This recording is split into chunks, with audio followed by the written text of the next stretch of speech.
Black Mamba 5 live with you guys. How's everyone doing today? Hope everyone is having a happy Black Friday. Hope you guys had a wonderful Thanksgiving.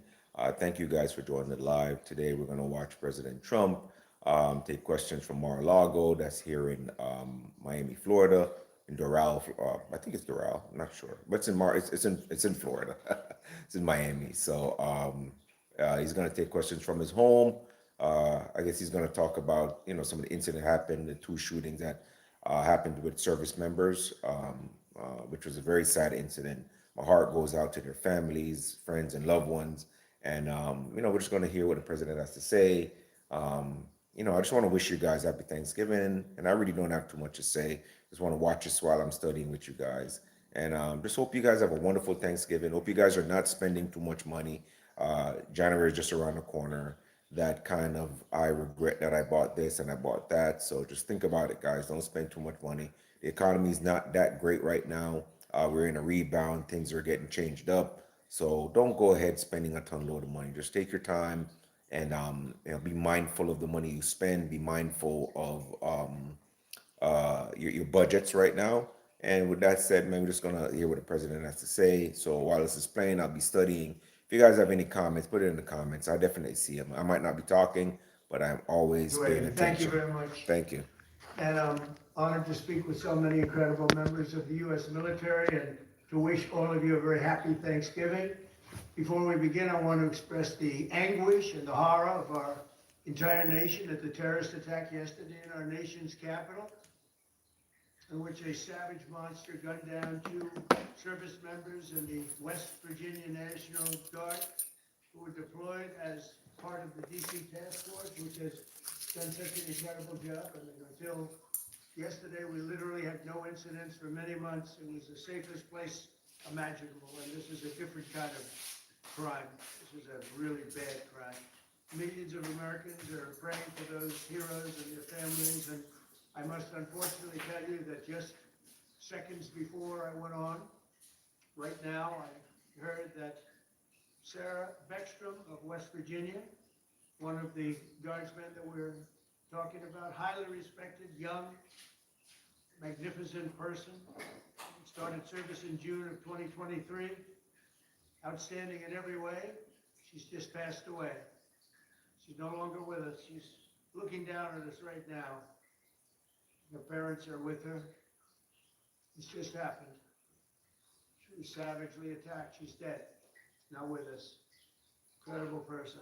Outstanding in every single way, in every department. Just horrible. As you know, the other young man is fighting for his life. He's in very bad shape. He's fighting for his life, and hopefully we'll get better news with respect to him. And the monster that did this is also in serious condition. But we won't even talk about him. As you may know, DHS has confirmed that the suspect is an Afghan national, flown here by the previous administration, who was such a bad administration. And I have a picture of a plane. This is what it looked like when they came in. It was total bedlam. Do you remember that period of time? Total bedlam. People crammed onto the plane. And the toughest, meanest, most capable physically got on the plane. Not the people that we were looking for, but that they wanted to bring in. Here's a picture for you. Just take a look at that plane. Standing on top of each other, sitting on top of each other. This is what we had under the Biden administration. That whole thing should have never, ever happened. They should have left from a different base. They should have left from Bagram, as you know, and it would have been a much different story. But they didn't do that, and this was just a rout, just a terrible situation. This heinous atrocity reminds us that we have no greater national security priority than ensuring that we have full control over the people that enter and remain in our country. For the most part, we don't want them.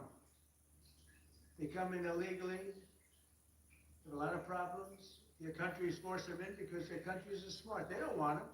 Let's give them to the Americans to take care of. They come out of jails in many cases, mental institutions, they're gang members, they're drug dealers. We don't want them. Many of the service members on this call today are engaged in crucial aspects of that mission. And to each and every one of you, I just want to thank you so much. Incredible people. You make this sacrifice like few others understand. A lot of them don't even understand it. And you're keeping America safe and free. Our military is strong. My first term, I rebuilt our military, all aspects of our military. And in Afghanistan, we actually gave up a big chunk, but relatively, as much as it seemed like it's small compared to what we bought, and to what we have, and to what we're buying. We're spending over $1 trillion this year on our military. We have a military, the best in the world. We make the best equipment in the world. And we have the best people in the world. So joining us this evening are 6 units deployed across our hemisphere, representing every branch of the United States Armed Forces. First, I want to thank the members of Army's legendary 101st Airborne Division. You know, I've heard about that since I was a little boy. The Screaming Eagles, calling in from Fort Huachuca, Arizona, and you're led by Major General David Gardner, a real tough cookie and great general. I appreciate it, General Gardner. The 101st has done an outstanding job leading the task force, joint task force at our southern border. We have nobody coming in. They're not coming in. Under Biden, they were coming in by the millions. Now we have nobody coming in. We have a strong border. Nobody talks about it anymore. I'm not giving credit for anything, just like you guys are not giving credit for anything. We do the greatest job, but that's all right. They don't talk about the border anymore because you know why? Nobody comes in. We had 9 months now where we had nobody coming in, zero. And this is being fed. This is the people that do this they tend to be on the left. They'd love to say millions of people came in through Trump, and they actually said nobody came. Even I find that hard to believe, but they literally are saying nobody came in. And I hope people appreciate the job that you've done and the job that we've all done. But we're stopping the invasion of our country. We stopped it cold. And if you remember, Bob said, I need new legislation. You didn't need legislation. I didn't get legislation. What you needed was a new president. So with your help, we now have the most secure border in American history. It's the single most secure border in American history. So I just want to thank you. And the 101st, I want to thank you very much. The job you've done is amazing, working with all of our great people. We also have the men and women of the U.S. Navy serving as part of the Iwo Jima Amphibious Ready Group under Captain Christopher Farragut. And they're on board the USS Iwo Jima in the Caribbean Sea. Working right by their side are members of the 22nd Marine Expeditionary Unit led by Colonel Tom Trimble. Thank you very much. I think you waved to me because I can see you then. Let's see. Hey, you are handsome people. You're beautiful looking people. Thank you. Like Central Cat, I could put you in a movie right this second, the 3 of you. And I think we'd have a top grossing movie. You don't have people like you in Hollywood. Part of the 22nd MEU is also serving in Puerto Rico, the 3rd Battalion, 6 Marines, Devil Dogs, led by Major Ross Gilchrist. Where is Major? Hello, Major. Another central. Is everybody central casting? It sounds like they're all handsome, tough guys. I don't know what's going on here. But the Navy Marine Corps team is currently helping to defend our country, protect our interests, and literally decimate terrorists. The job you've done is incredible. I also want to thank you for your amazing work to quickly deliver life-saving aid to Jamaica in the aftermath of the recent hurricane, which was devastating. Thank you very much. Appreciate it, Major and everybody. Appreciate it. Next up are the airmen serving with one of the most feared bomber forces in the world, the U.S. Air Force's 7th Bomb Wing at Dyess Air Force Base in Texas under the auspices and leadership of Colonel Seth Spanier. Colonel, where are you, Colonel? Colonel, let's see, you're right there. Thank you, Colonel. All of you are backbone of America, and you really are the backbone of America's air power. And in recent weeks, you've been working to deter Venezuelan drug traffickers, of which there are many. Of course, there aren't too many coming in by sea anymore, if you probably noticed that. from sending their poisons into the United States where they kill hundreds of thousands of people a year. But we're going to take care of that situation. We're already doing a lot. We've almost stopped. It's about 85% stopped by sea. You probably noticed that people aren't wanting to be delivering by sea. And we'll be starting to stop them by land also. The land is easier, but that's going to start very soon. We warn them, stop sending poison to our country. We also have the 18th Space Defense Squadron at Vandenberg Space Force Base in California, headed by Captain Ryan Weber. Captain, where are you, Captain? Thank you very much, Captain. Great job. Every day you maintain American dominance on the high frontier. You're the guardians of one of the most important domains we have to protect, and you make us very, very proud of the job you do, Captain. Thank you. Finally, we have the great men of the Coast Guard, and I have to tell you, there are a lot of women in the Coast Guard now, too. I'm happy about that. United States Coast Guard aboard the Coast Guard cutter Forrest Rednar with Lieutenant Commander Alexis Wild. Alexis, where are you? Hi, Alexis. Alexis Wild at the helm. And I'm told that just last month, the Forrest Rednar intercepted a boat with lots and lots of illegal aliens off the coast of California. It was loaded, and then turned them over to the Customs and Border Patrol, and they did it so professionally. The people were very, very impressed with the job you did, Commander, so thank you. And thank you for defending our maritime borders with skill and with pride, and the job you do. Amazing. So I want to thank all of you again for your amazing service to our country. God bless our warriors. God bless our heroes from West Virginia National Guard. What a group. I love West Virginia. And I want to wish everybody a very happy Thanksgiving. We have a country that we can be very proud of. I was with the King of Saudi Arabia, and he said, you know, sir, last year you had a country that was a dead country. We thought it was dead. And now you have the hottest country anywhere in the world, and it's true. And we're going to be having close to $20 trillion invested. That's record-setting by 10 times. Nobody's ever had anything like it. We're building plants, we're building factories, auto factories, AI plants, the whole thing with artificial intelligence. I don't know the word. I've never liked the word artificial. I don't know what artificials are. I think they ought to change the name. I've always said it's a lousy name to have artificial anything, but it's a big business. And we're building more. We're leading China by a lot. We're leading everybody by a lot.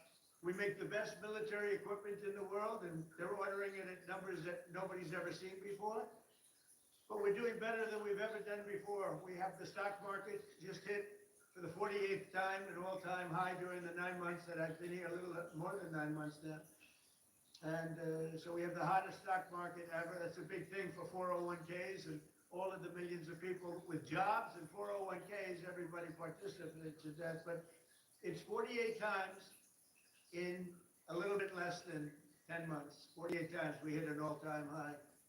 And I think we're going to continue, because when these factories that we're building from all over the world, they're coming because of tariffs. I think because of November 5th, the election result, but because of tariffs. And we're taking in hundreds of billions of dollars like we've never done before.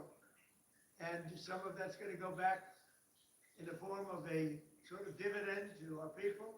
Much of it's going to go toward reducing debt. And what it really goes for, and even better than the money we're taking in, is the fact that nobody's attacking our companies and taking them out, stealing them like they've been for many years. Because if they do that, they have to pay a tariff as they make products and sell them into our country. So we made deals with Japan, we made deals with South Korea, we made deals with the European Union, where they pay us hundreds of billions of dollars, and they participate. They're now building plants. Honda is building plants, and they're all, every car company from all over the world virtually is building plants now in the United States because they don't want to pay the tariffs. So there's never been anything quite like it. It's been amazing. So we're taking in, think of it, hundreds of billions. Next year it'll be $1 trillion or more.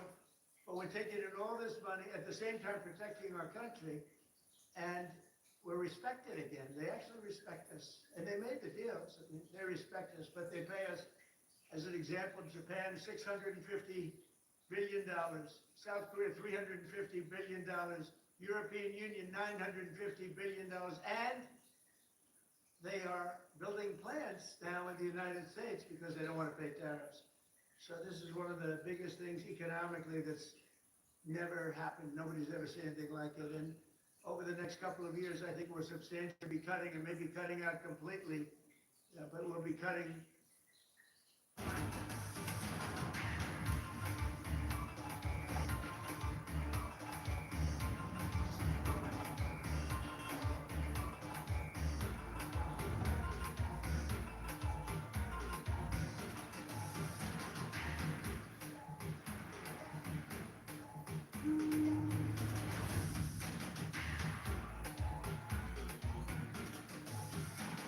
U.S. Virgin Islands, naturally in rhythm.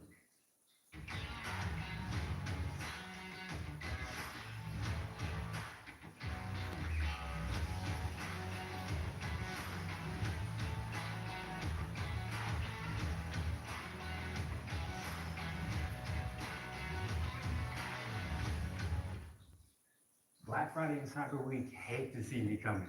But this year I said, you know what? I'm gonna shop smarter. I'm gonna take advantage of Mint Mobile's new customer offer. They've never even offered this before.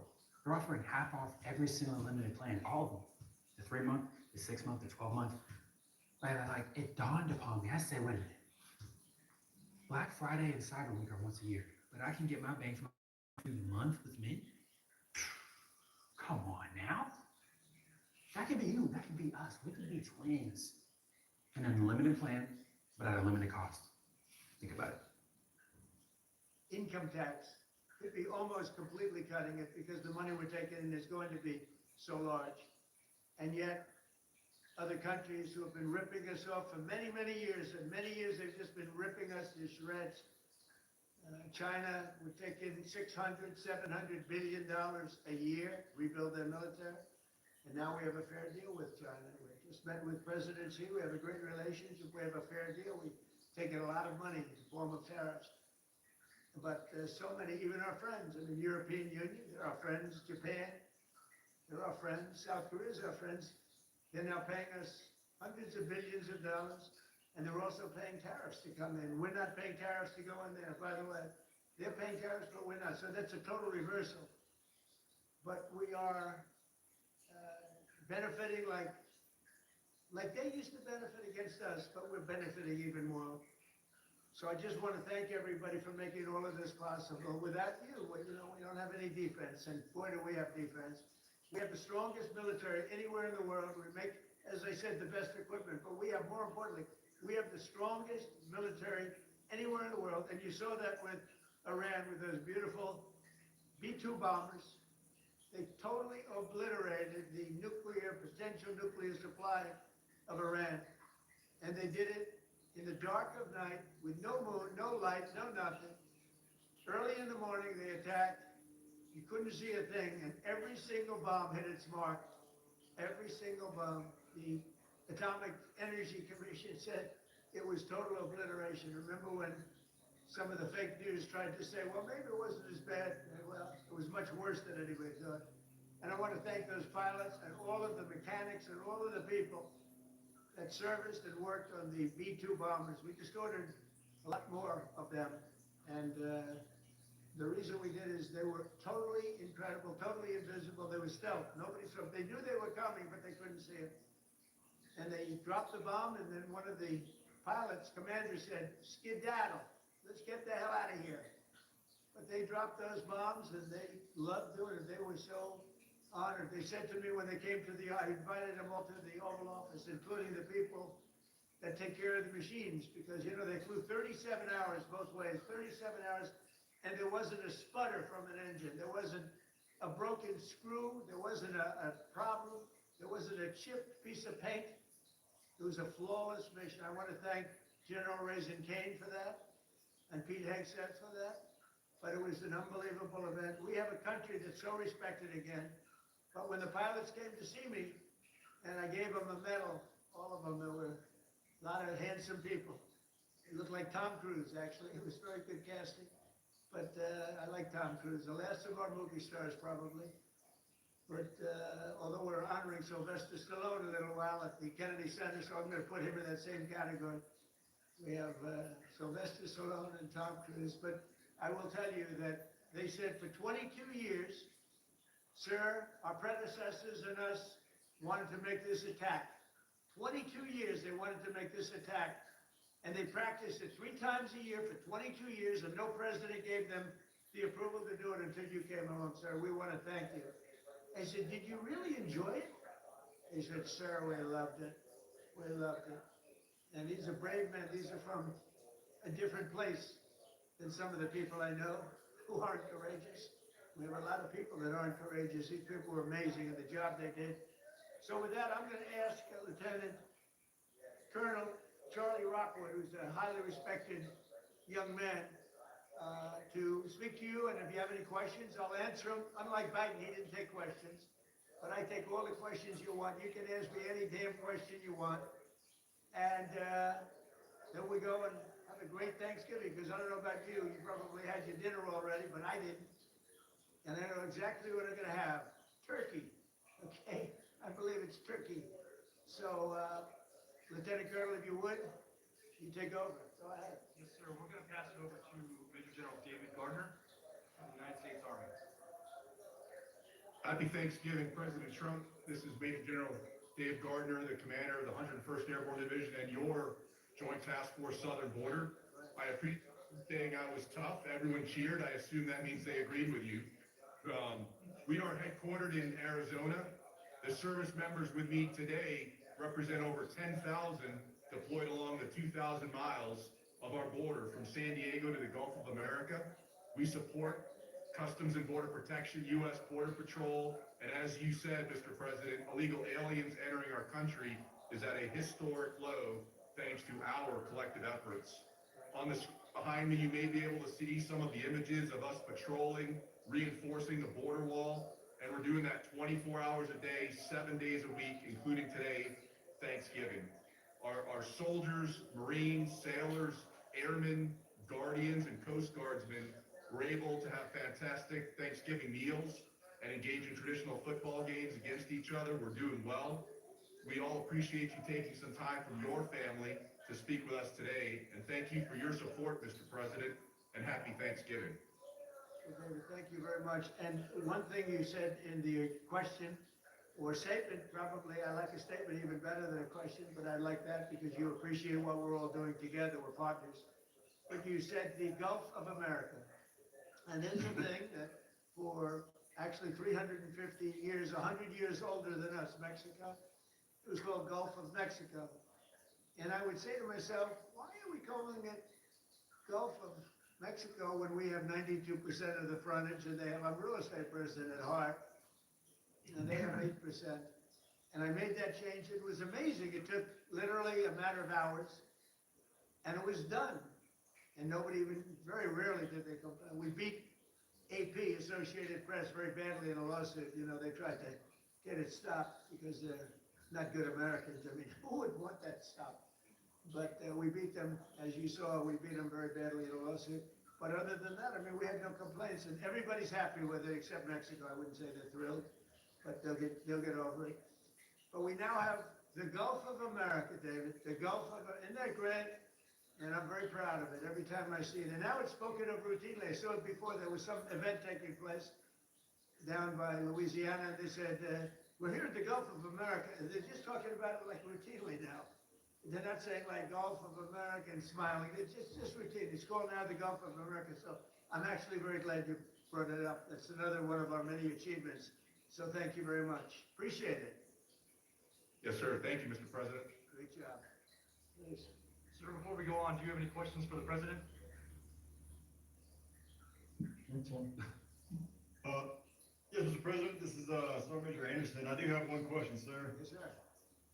If you were to place a wager between the Army and Navy football game, who would you put your money on, sir? You know, David, I think you should dock him. That's a terrible question.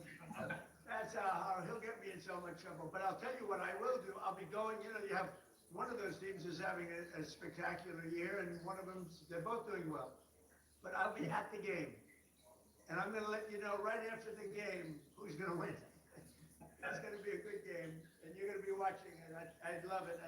That's a place where we get a lot of cheers when we go in. You know, we won the military vote in the largest number ever gotten by a president, by far. Despite the lies that they said about me, you know, they make up stories of lies, they're disgusting people. But we won the military by the biggest vote in the history of our election. So I like the military, but I like the Navy and I like the Army a lot. And I'm going to be at the game. And I don't know if you're going to be there. You're pretty far away, but we'll be thinking about, you know, I'll be thinking about that wise guy question you just asked me. Thank you very much. Thank you. All right, sir, with that, we're gonna go over to Major Ross Gilcrease from the United States Marine Corps. Good evening, Mr. President. The Marines and sailors in this room from Battalion Landing Team 36 are ready, capable, and lethal to support readiness and lethality in support of Operation Southern Spear.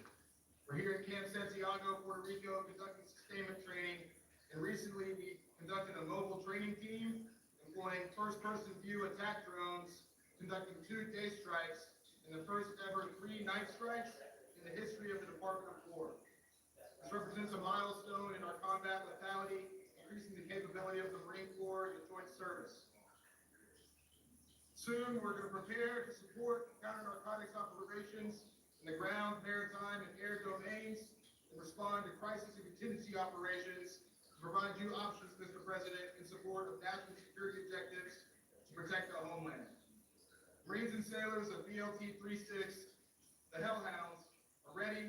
We're the first to fight at the tip of the spear as an expeditionary force in readiness.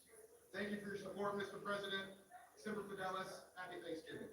Well, thank you, Ross, and you people are just amazing. You do a fantastic. I knew every move and every single thing you said. I know exactly what you did and who did it, and I want to just thank you. You were amazing.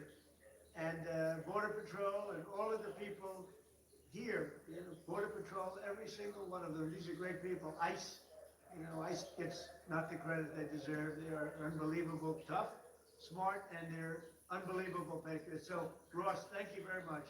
You really have done a great job. We appreciate it. We love working with you. Thank you. Thank you, Mr. Before we President. go over to the Navy, do you have any questions for the President? Good afternoon, sir. The only proper response to the Colonel from Fort Huachuca is go Navy, beat Army. Okay, I got to remember that. Thank you very much. You're going to have a great Sure. game. Thank you very much.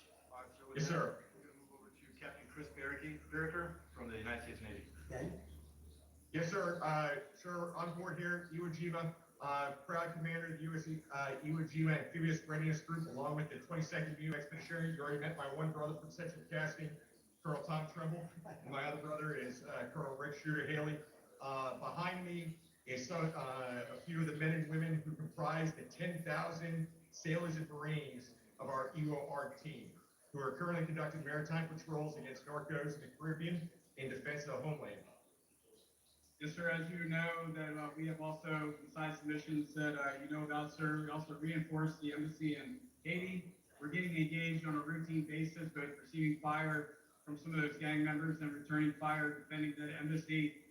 We've also opened up operations down here in the south, conducting expeditionary advanced base operations at Roosevelt Roads, where Major Ross Gilcrease and the team are currently training. We've also done, as you mentioned, Mr. President, humanitarian support to Jamaica. We're proud to be part of this Navy Marine Corps team and being part of the defense of the homeland, sir.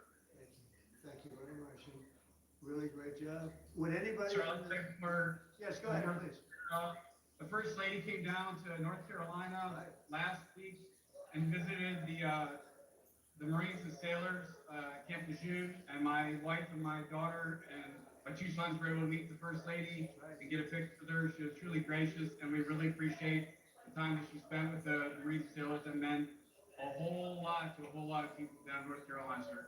Thank you very much. And she had enjoyed it, and she mentioned that, meeting your family. And she said those people are in good shape. They're in very good shape. I don't know if she's referring to me when she says that, because I don't know, that could be a little slight. But she was very impressed with everything she saw. Thank you very much. Sir, before we go to the Navy, Captain Barricker, do you guys have any questions for the President? I do have one selfish one, sir. My daughter's 9th birthday is here in a few days, so I was wondering if I could get a happy birthday cake, Catherine, from you, sir. And her first name is? Catherine, sir. Well, Catherine, you have a father who's a great hero and a great man and highly respected. Happy birthday and take good care of him. Thanks, sir, appreciate it. Say hello to her. Anybody back there have a question? I think that's it from us here, sir. Again, appreciate your time and happy Thanksgiving to you and your Happy family. Thanksgiving, sir. Thank you all very much. Great. Have a great Thanksgiving. Thank you. Sir, with that, we're gonna go over to Colonel Seth Spanier from the United States Air Force. Happy Thanksgiving, Mr. President. I'm Colonel Seth Spanier, 7th Bomb Wing Commander. And here with me I have Lieutenant Colonel Brian Guyette, our 28th Bomb Squadron Commander, and Major Joseph Spada, our 28th Bomber Generation Squadron Commander. And we're here representing the 4,000 men and women stationed at Dyess Air Force Base in Texas, employing the mighty B-1. I need to get my mom something for a tip. Just follow me on Prize Picks. Copy mine. Okay, that's the only thing I'm a copy. You know I'm original. I did this You first. original. Download Prize Picks. New users play $5 and get $50 instantly in lineups. Who are you looking for? William Shakespeare. Hamnet is a monumental cinematic experience. What do you wish to do, Hamnet? It's total, unequivocal perfection. Always right. Hamnet, rated PG-13, now playing in select theaters. In theaters everywhere, December 5th. You wash your whole body every day, so why don't you wash your whole mouth? Listerine and wash your mouth. First day I had on my Lingo biosensor, I sort of had this like aha moment. I was glued to my Lingo app. Monitoring my levels, I started realizing that my body wasn't getting even remotely enough protein. It all sort of clicked. I was making so much money with DoorDash. I wanted to earn money in my free time, but I didn't want to go out and get a boring 9 to 5. That's when I found out how much money my friend was making with DoorDash. There are opportunities in over 4,000 cities. Signing up was super easy. And before long, I was already making deliveries. Now, I get to make my own schedule and keep 100% of my tips. Download the DoorDash driver app and get started today. Good evening, sir. The Bomb Wing hosts multiple B-1 squadrons that are responsible for everything from training the world's best combat aviators to operational tests, in addition to projecting strength and lethality across the globe. Recently, the Bomb Wings Combat Squadron was forward deployed to the Indo-Pacific, and the men and women that you see behind me were part of the 28th Bomb Squadron and fellow squadrons that executed operations in the Caribbean, and were responsible for demonstrating the latent combat capability of the training squadron, in addition to projecting credibility into the Caribbean on behalf of the long-range strike platform, the B-1B. Well, It's currently off station at Nellis Air Force Base, Nevada. Thank you very much. And I don't know if you know, we have more planes on order in terms of dollars and planes itself, and they have a new one, the F-47, and I didn't name that. It was named F-47. They think I named it, I didn't. They surprised me, but I hear it's stage 6, and it's at a level that nobody's ever seen before. But we have more planes on order right now, and things in the works than we've ever had. So from the Air Force's standpoint, I know you know exactly what's on order because we dealt with you and what you like, but we've never had so many planes being built at one time, and we're reinvigorating everything. I know the F-35's been very good, and we're working on some maintenance issues to get some of them back sooner, as you know. So some of them are out, and rather than having them sit there, we're getting them fixed. Should have happened a long time ago. But we've never been in the position where we've ordered so many, and I think the Air Force has to be very happy about that. Yes, sir, absolutely. Thank you. And if you have any questions, please go ahead from your group. Good evening, Mr. President, and happy Thanksgiving. I'm Thank you. Senior Airman Laura. I'm an intel analyst at the 28th Bomb Squadron. My question for you today is, what is the most memorable obstacle or hardship that you've encountered in your life, and how did this shape you to be the leader you are today? Well, that's an interesting question. But I'll tell you, in terms of obstacles, would be the weaponization of government by the previous administration. That was probably the biggest obstacle. I won by a lot. I ran a second time, I won by a lot. And I ran a third time and it was too big to rig. But the biggest was that, they went after a lot of great Americans, I was one of them, and I would say weaponization by my opponent was a disgrace to our nation, and I would say it was the most difficult time, and we won. And now I'm, today I'm in Florida, but generally I'm in the White House, I'm in the Oval Office, so I look around and say, oh, well, couldn't have been that bad, but it was. It was a disgrace to our nation, and it should never be allowed to happen again, and it's being looked at very strongly. But it's a very interesting question. I don't know that anybody's ever asked me the question that way. But if you did, I would say it was the weaponization and illegal weaponization that they used where our government attacked the president and the former president of the United States of America. And I was fighting for you, not just for myself. I was fighting for you. I was fighting for everyone that I'm looking, all of those incredible patriots that I'm looking at, but the millions of people that are listening right now and the hundreds of millions of people in our country, and we fought and we won, but they're bad people. So thank you. That's a great question. Thank you very much. So with that. Sir, one last one. If you could throw out CHOP, it's our to the Mohawks. That's our squadron motto. CHOP. Oh, good. I love it. Chop. See, we're not allowed to do that anymore. We're not allowed. You're not allowed to use the word Indian anymore. The only one that wants you to are the Indians, all right? I don't think you should ever change. I will never tell you to change, all right? It's great. And they're very proud of it too, by the way. Thank you all very much. Thank you. So we're going to turn over to Captain Ryan Weber from the Space Force. Okay. Good evening, Mr. President. My name is Captain Ryan Weber. I'm the commander of the 18th Space Defense Combat Squadron. Today with me, I have Delta Crew. They're working the holiday swing shift right now, which is led by Lieutenant Cunningham and Sergeant Jackson. We also have 5 orbital analysts with us today. Our mission here at the 18th is space domain awareness, tracking everything to, in, and from space, whether that's launch, satellite reentry, or maintaining the catalog of 48,000 objects in space. It's been a historical year for 2025. We've had over 273 space launches to this year, 174 of those being from the U.S. And we're just grateful for our newly operationally accepted system to lead the way for the world in space domain awareness. Well, I know all about it because that was my baby, Space Force. So I can't say I have any favorites because I don't want to do that. But I'll tell you, I have a real love for Space Force. And as you know, I did that. We put some very good people in because we were losing to China and Russia substantially. And now we're leading China and Russia substantially. And as you know, Biden came in, he wanted to terminate Space Force. He thought it was funny. He thought it was so funny. The military didn't think it was funny, and he was met with a great force. And the force said, you're not doing anything, you're not doing this. But I think it's going to go down as one of our most important, as technology goes. The things we're doing now in space are unbelievable, and I think it'll be one of the truly great things that this administration did. I did it in my last term. But we really had great people there, and we're dominating space now. We're dominating it. We were losing it to both China and Russia at the time. We had no Space Force. And so we created this incredible group of people. They came together and they created something very special. And I'm very proud of all of you for being involved. It's going to be one of the most important things I think that I've ever done. Thank you. Ryan, before we go on to does anybody from your team have a question for the president? The one question I would have, sir, is what do you see for the future for the Space Force? How do you expect it to grow as we build out as a branch?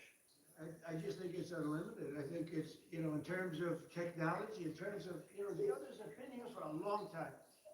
And Air Force has been, and I could have left it in the Air Force, but I really thought it should have its own identity. And it works closely with the Air Force, but you wouldn't have had your own identity, and I don't think it was working doing it that way. So we created, because of the importance, we created Space Force. And I think it's got unlimited growth potential. And maybe at a faster level than others, because they have been here. They've seeded and they're doing great. But you're a seedling. You're just at the beginning of your powers. It's going to be unlimited future. Really, I feel that, and I think you agree with that. But it's going to be unlimited future. And thank you all for being involved. Very proud of you. Thank you. Thank you, sir. On behalf of the 18th, thank you for your support and happy Thanksgiving. Well, you have my support totally. And you too. Happy Thanksgiving. Thank you very much. So to round it out, we're gonna go over to Lieutenant Commander Alex Wild, United States Coast Guard. Good evening, Mr. President. Lieutenant Commander Alex Wild, Commanding Officer, Coast Guard Cutter Force, Red Mount. We're currently patrolling the southwest border off the coast of California in support of Operation Border Trident to protect the maritime boundary. With a crew of 25, our fast response cutter has contributed to mission success in securing the border, as you mentioned. Last month alone, we had 3 at-sea interdictions and apprehended 45 illegal aliens. I'd like to recognize, to my right, the boarding team and pursuit team from our most recent interdiction. To my right, Lieutenant Junior Grade Fuller, Bosun Mate First Class Garcia Cosby, Electrician's Mate First Class Areza, Bosun's Mate Third Class Gerhards, and Machinery Technician Second Class Samano. We've had a real nice day, as you said. It's been pretty quiet on the water, to be honest. Our 2 culinary specialists gave us a real treat today for Thanksgiving by smoking 2 turkeys. And this evening we'll be trying to have some trivia here on the mess deck. We're truly grateful for this opportunity to speak with you today. Thank you very much. Thank you. You know, I've loved the Coast Guard for a long time, and more than anything else, all the lives we saved in Texas and various places, all of these places that get hit by the hurricanes and all of the different, the storms, the big water storms, as they call them, but mostly hurricanes. The jobs you do, the way you go into those seas, I wouldn't want to do it. You want to do it, but I wouldn't want to do it. And I just want to thank you for that. As you know, we've ordered a lot of Coast Guard cutters, brand new, beautiful, the best machines in the world. The fastest, the best maneuverability, they tell me. I said, how's the speed and the maneuverability? I'm a looks person. I wanted the hull to be perfect. I sort of redesigned the hull a little bit, the hulls. But we ordered a lot, and we're ordering icebreakers too that you're going to be in charge of. We have 11 of them being built right now. We had none. We only have 1 in the whole country.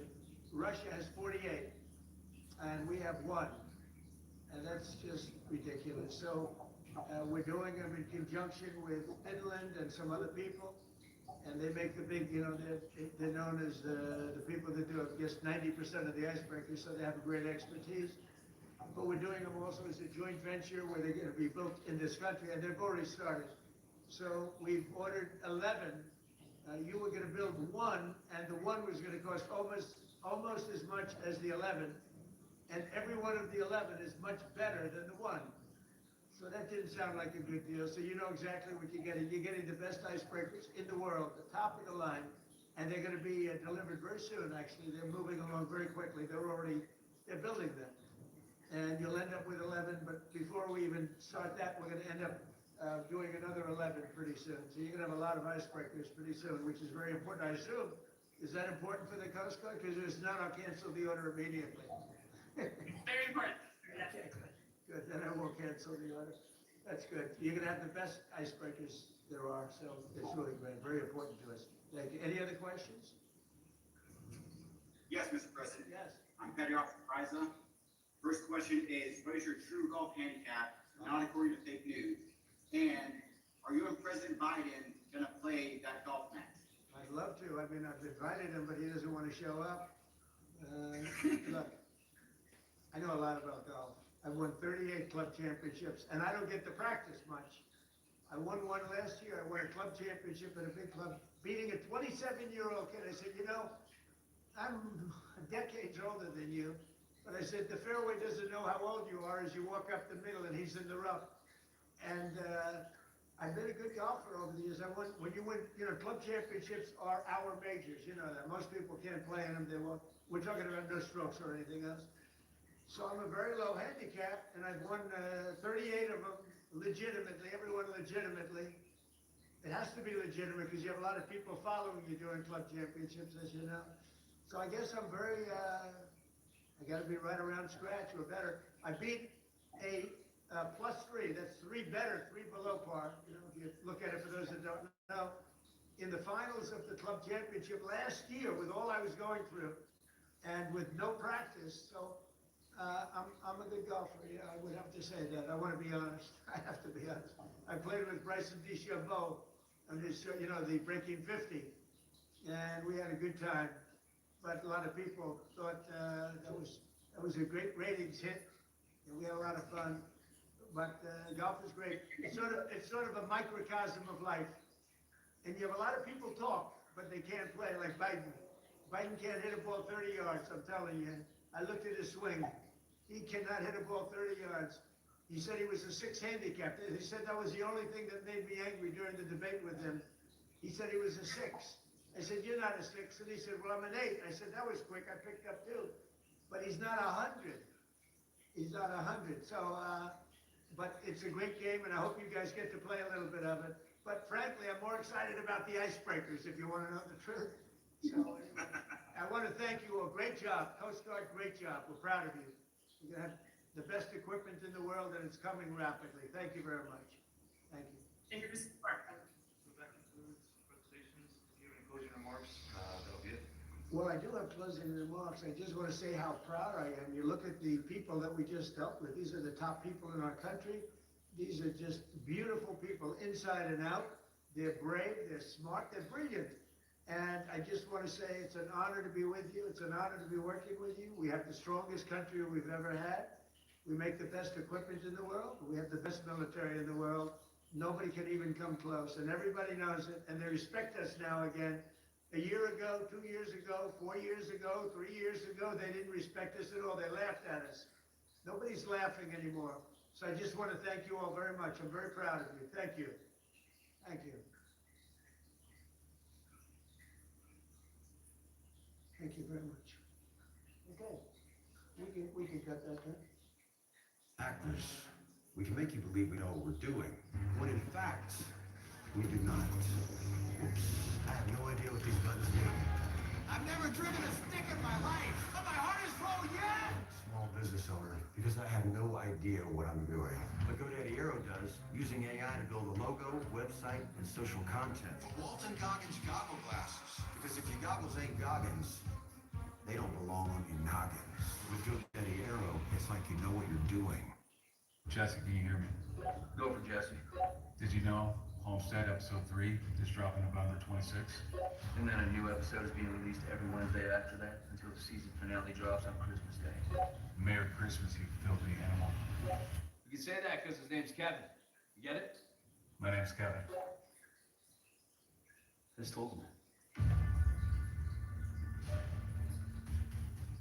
Merry Christmas.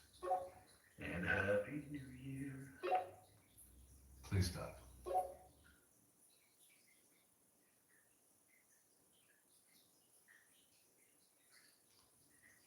Well, thank you very much, everybody. It's great to be in this beautiful Oval Office. He never looked so nice. We're getting great compliments, and you see outside how that's come out. It's been great. We make a lot of improvements to the White House, and we're doing that. One of the things you should be looking at is the Pomp Court, because that's been totally redone. So we like to preserve and make better the White House, and that's really what's happened, and we're getting tremendous reviews, and we appreciate it.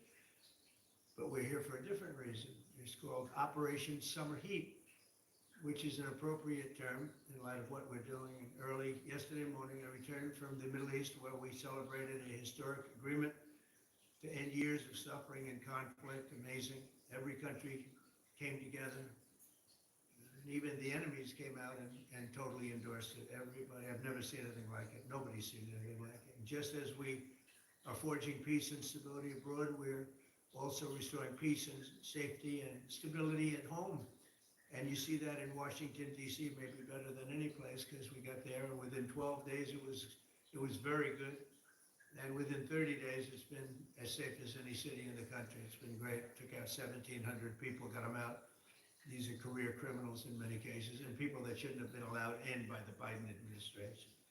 Historically, the summer months have been a time when violent crime soar, as you know, but not under President Trump. Today, we're announcing the results of a sweeping law enforcement effort known as Operation Summer Heat. We were in many cities that people didn't know about. We kept it a little quiet, and it had a big impact, and you'll hear that in a second. But over the past few months, FBI officers in all 50 states made crushing violent crime a top enforcement priority. That's what they did, rounding up and arresting thousands of the most violent and dangerous criminals. And these are among the most dangerous and violent people in the world. They were allowed, in many cases, not in all cases, but in many cases, they were allowed in by a very foolish, actually stupid, open border policy. Just anybody could have come in. They emptied out their jails, their prisons, their mental institutions. They emptied them into our country. And the people behind me have done an incredible job, because if we didn't have that administration, it would have been so much easier. They allowed millions of people in this country that shouldn't have been allowed, including over 11,000 murderers, half of whom murdered more than one person. And many of them are gone now, or they're put in prison, because we don't want to have them come back. So we literally put them in our prison, which we don't want to do. But we bring them back to their countries. Working with state and local partners, the FBI arrested over 8,000 violent criminals during the course of this period. In major cities like in New Orleans, Nashville, we saw a 250% increase in arrests. And we really went after the bad ones. These include 725 individuals wanted for violent crimes against children and murderers. These arrests are in addition to the work of our historic federal task forces that make DC Safe Task Force has been unbelievable. I mean, the job they've done, it's incredible. And it's been so nice, because so many people, they're going out to dinner and they're having dinners. They didn't go out for 4 years. And now they're going out 3 times a week. Restaurants are opening, restaurants are full. And usually that means a lot of good things, but restaurants that were closed are now opening up. And everybody's happy.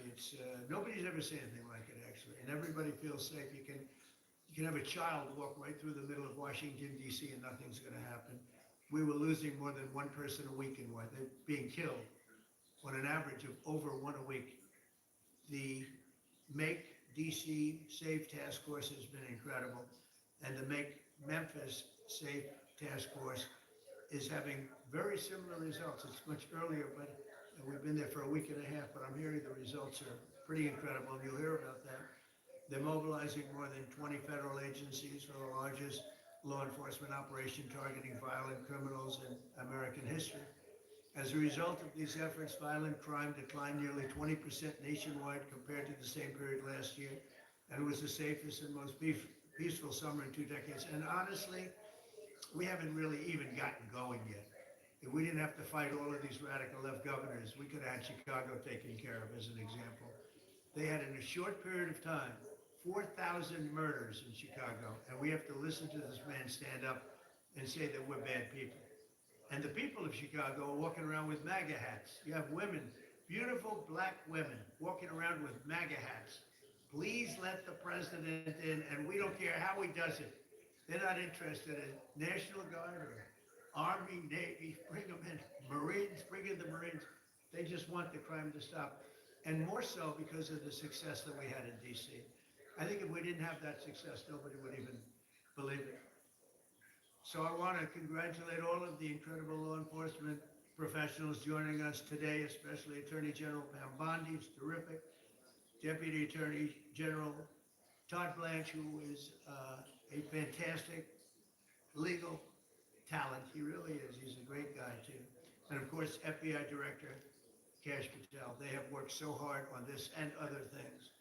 Since the start of the administration, the FBI has arrested over 23,000 violent criminals, more than double the number arrested in the final year of the Biden disaster.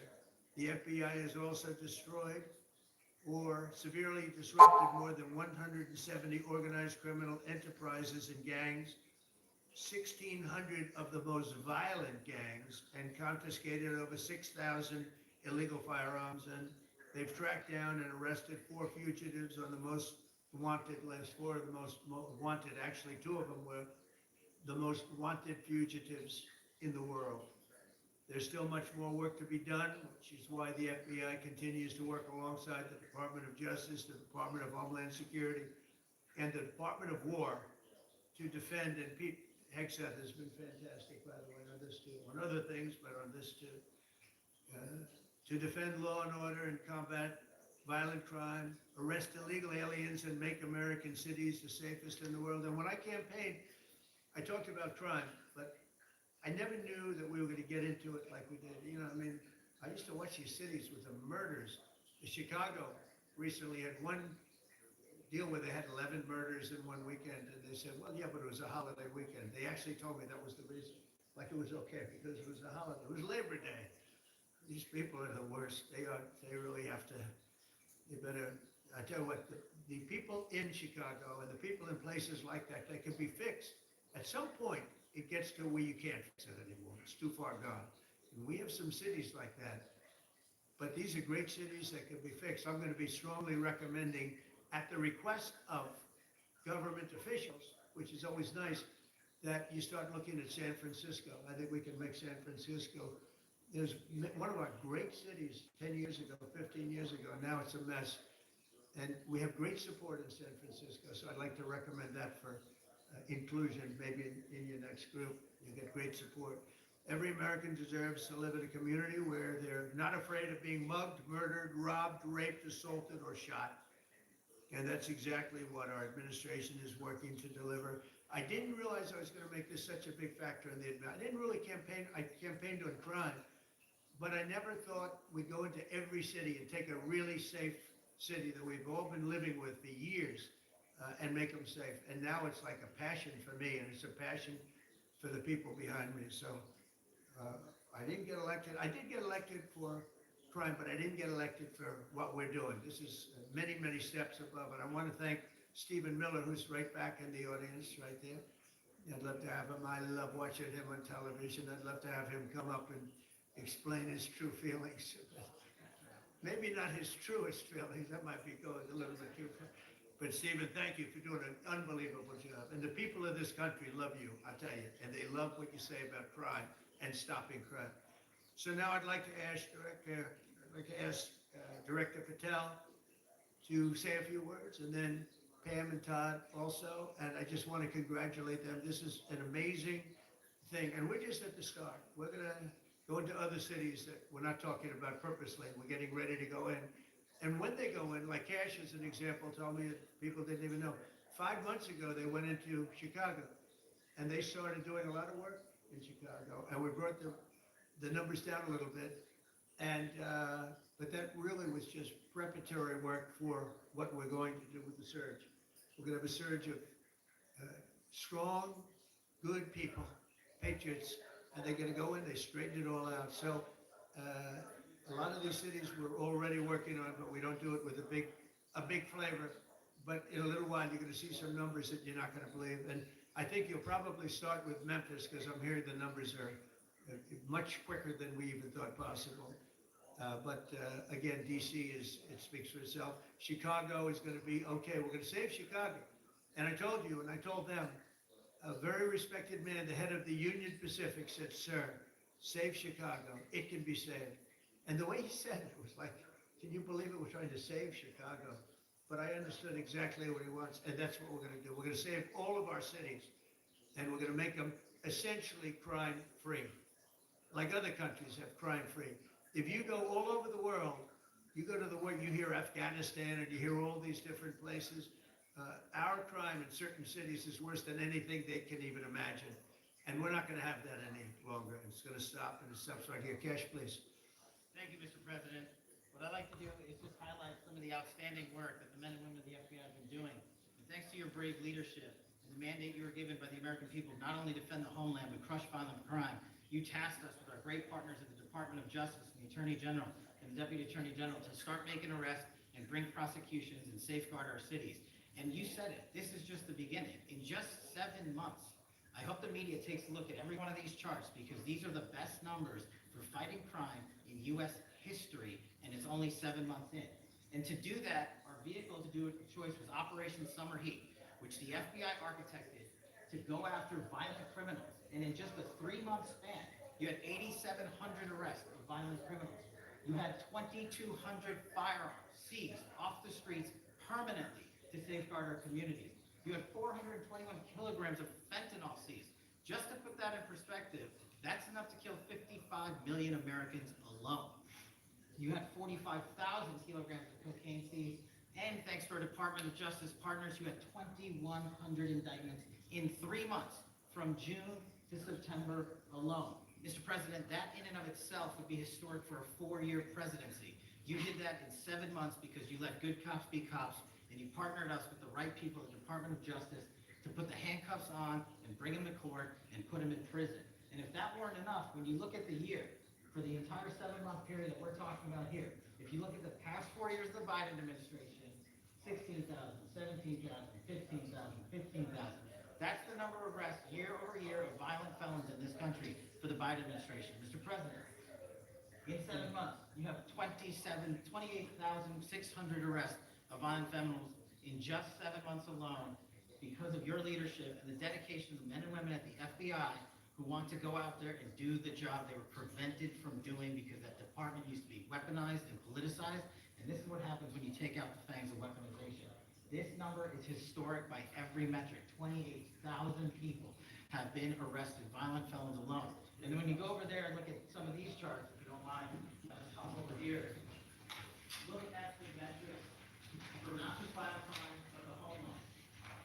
Mr. President, during your administration, the FBI has found and located 5,400 children.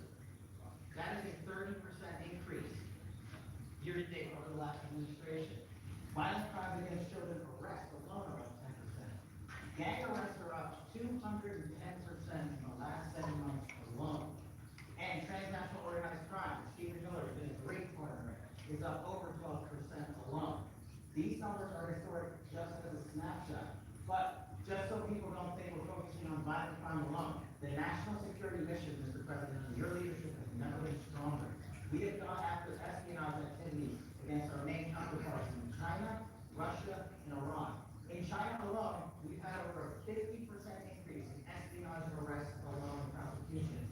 In Iran, we have had a 50% increase, again, in espionage cases. And in Russia, we've had a 33% increase in espionage cases alone. When it comes to counterterrorism, year to date, we have 125 arrests this year versus 100 last year to date alone. And when it comes to the cyber criminal activities, which are some of the largest enterprises plaguing everyday Americans, we at the FBI have put out a mission to go after cyber criminals like never before. Last year, they had in total 191. This year, you already have 252 arrests. 52 arrests of violent cyber criminals who are stealing from senior citizens, who are violating our children's rights and freedoms, and who are violating everyday Americans. These programs are rapid. And some of the two of the things I'll finish with that I'm most proud of, Mr. President, is FBI. Fentanyl. As you know, it's a scourge that's killing our youth, 100,000 plus a year. To date, the FBI has seized 1,900 kilograms of fentanyl. That's enough lethal doses to kill 127 million Americans alone. To date. And if that weren't enough, Mr. President, you said we have to go after the worst of the worst. And you empowered our Department of Justice, our Attorney General, Deputy Attorney General, and Deputy Director of the FBI, led the charge, not just on summer heat, but he also led the charge to the FBI's 10 most wanted fugitives. These people have been on the run for years. And in 7 months, you counted not 1, not 2, not 3, but 4 of the FBI's most top 10 fugitives. 4. Just to put that in perspective, Mr. President, the Biden administration counted 4 in all 4 years. You're on 7, and we're going to get to 10. We're going to get to 10 of 10. This includes a lady who murdered her 6-year-old handicapped child in Pleasant, Indiana. We got her in 2 months. This includes the narco trafficker. This includes the sex trafficker. This includes another first-degree murder and gangbanger. These people were on the run because of the prior administration's reckless policies that destroyed our communities. You came in and with a mandate said, go after the worst of the worst. This is just the beginning. This is what happens when you have good cops with the FBI. Mr. President, I just want to thank you for your incredible leadership, our great partnership with prosecutors who know how to bring cases and make sure these arrests stick. And that's what the Attorney General and the Deputy Attorney General have led the charge across this country. Because arrests without prosecutions are meaningless. We are deterring criminals from doing this activity. We are preventing criminals from coming into America. And we are absolutely crushing violent crime like never before and defending this homeland, sir. And not to mention, I almost forgot this one. It took you, sir, 2 weeks to get the Ivy League honor. Joe Biden has 4 years to live for. You got under 2 weeks, thanks to the hearings, during the CIA, went to Pakistan, found 13 brave warriors who were sentenced to birth because of disastrous Afghanistan withdrawal. They had justice, their families have a peace of mind. We're going to continue to fund the evidence, Mr. President. On behalf of the FBI, sir, I just want to thank you. Thank you very much, Chief. Very good. President Trump, the men and women of law enforcement say two things to me repeatedly. First, you have taken the handcuffs off them and let them do their jobs, and you let cops be cops. That's why all this is happening. The director, the deputy director are working around the clock. All of these great men and women in the FBI, they have families at home, and they are working during a government shutdown right now. Many of them have small children. Many of them, I was talking to an agent this morning, many of them have babies at home, and they are working around the clock to not only keep our country, but our world safe. And that's what Operation Summer Heat did. Thank you, Director, and to the Deputy Director for everything you did on behalf of the Department of Justice, and you're going to continue to keep doing.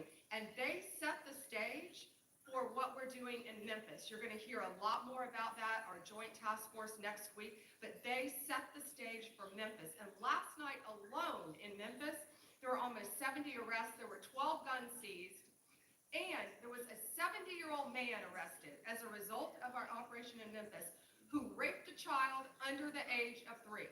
That one case makes everything we're doing worthwhile. So thank you all for being here on behalf of both of us. Thank you, President Trump.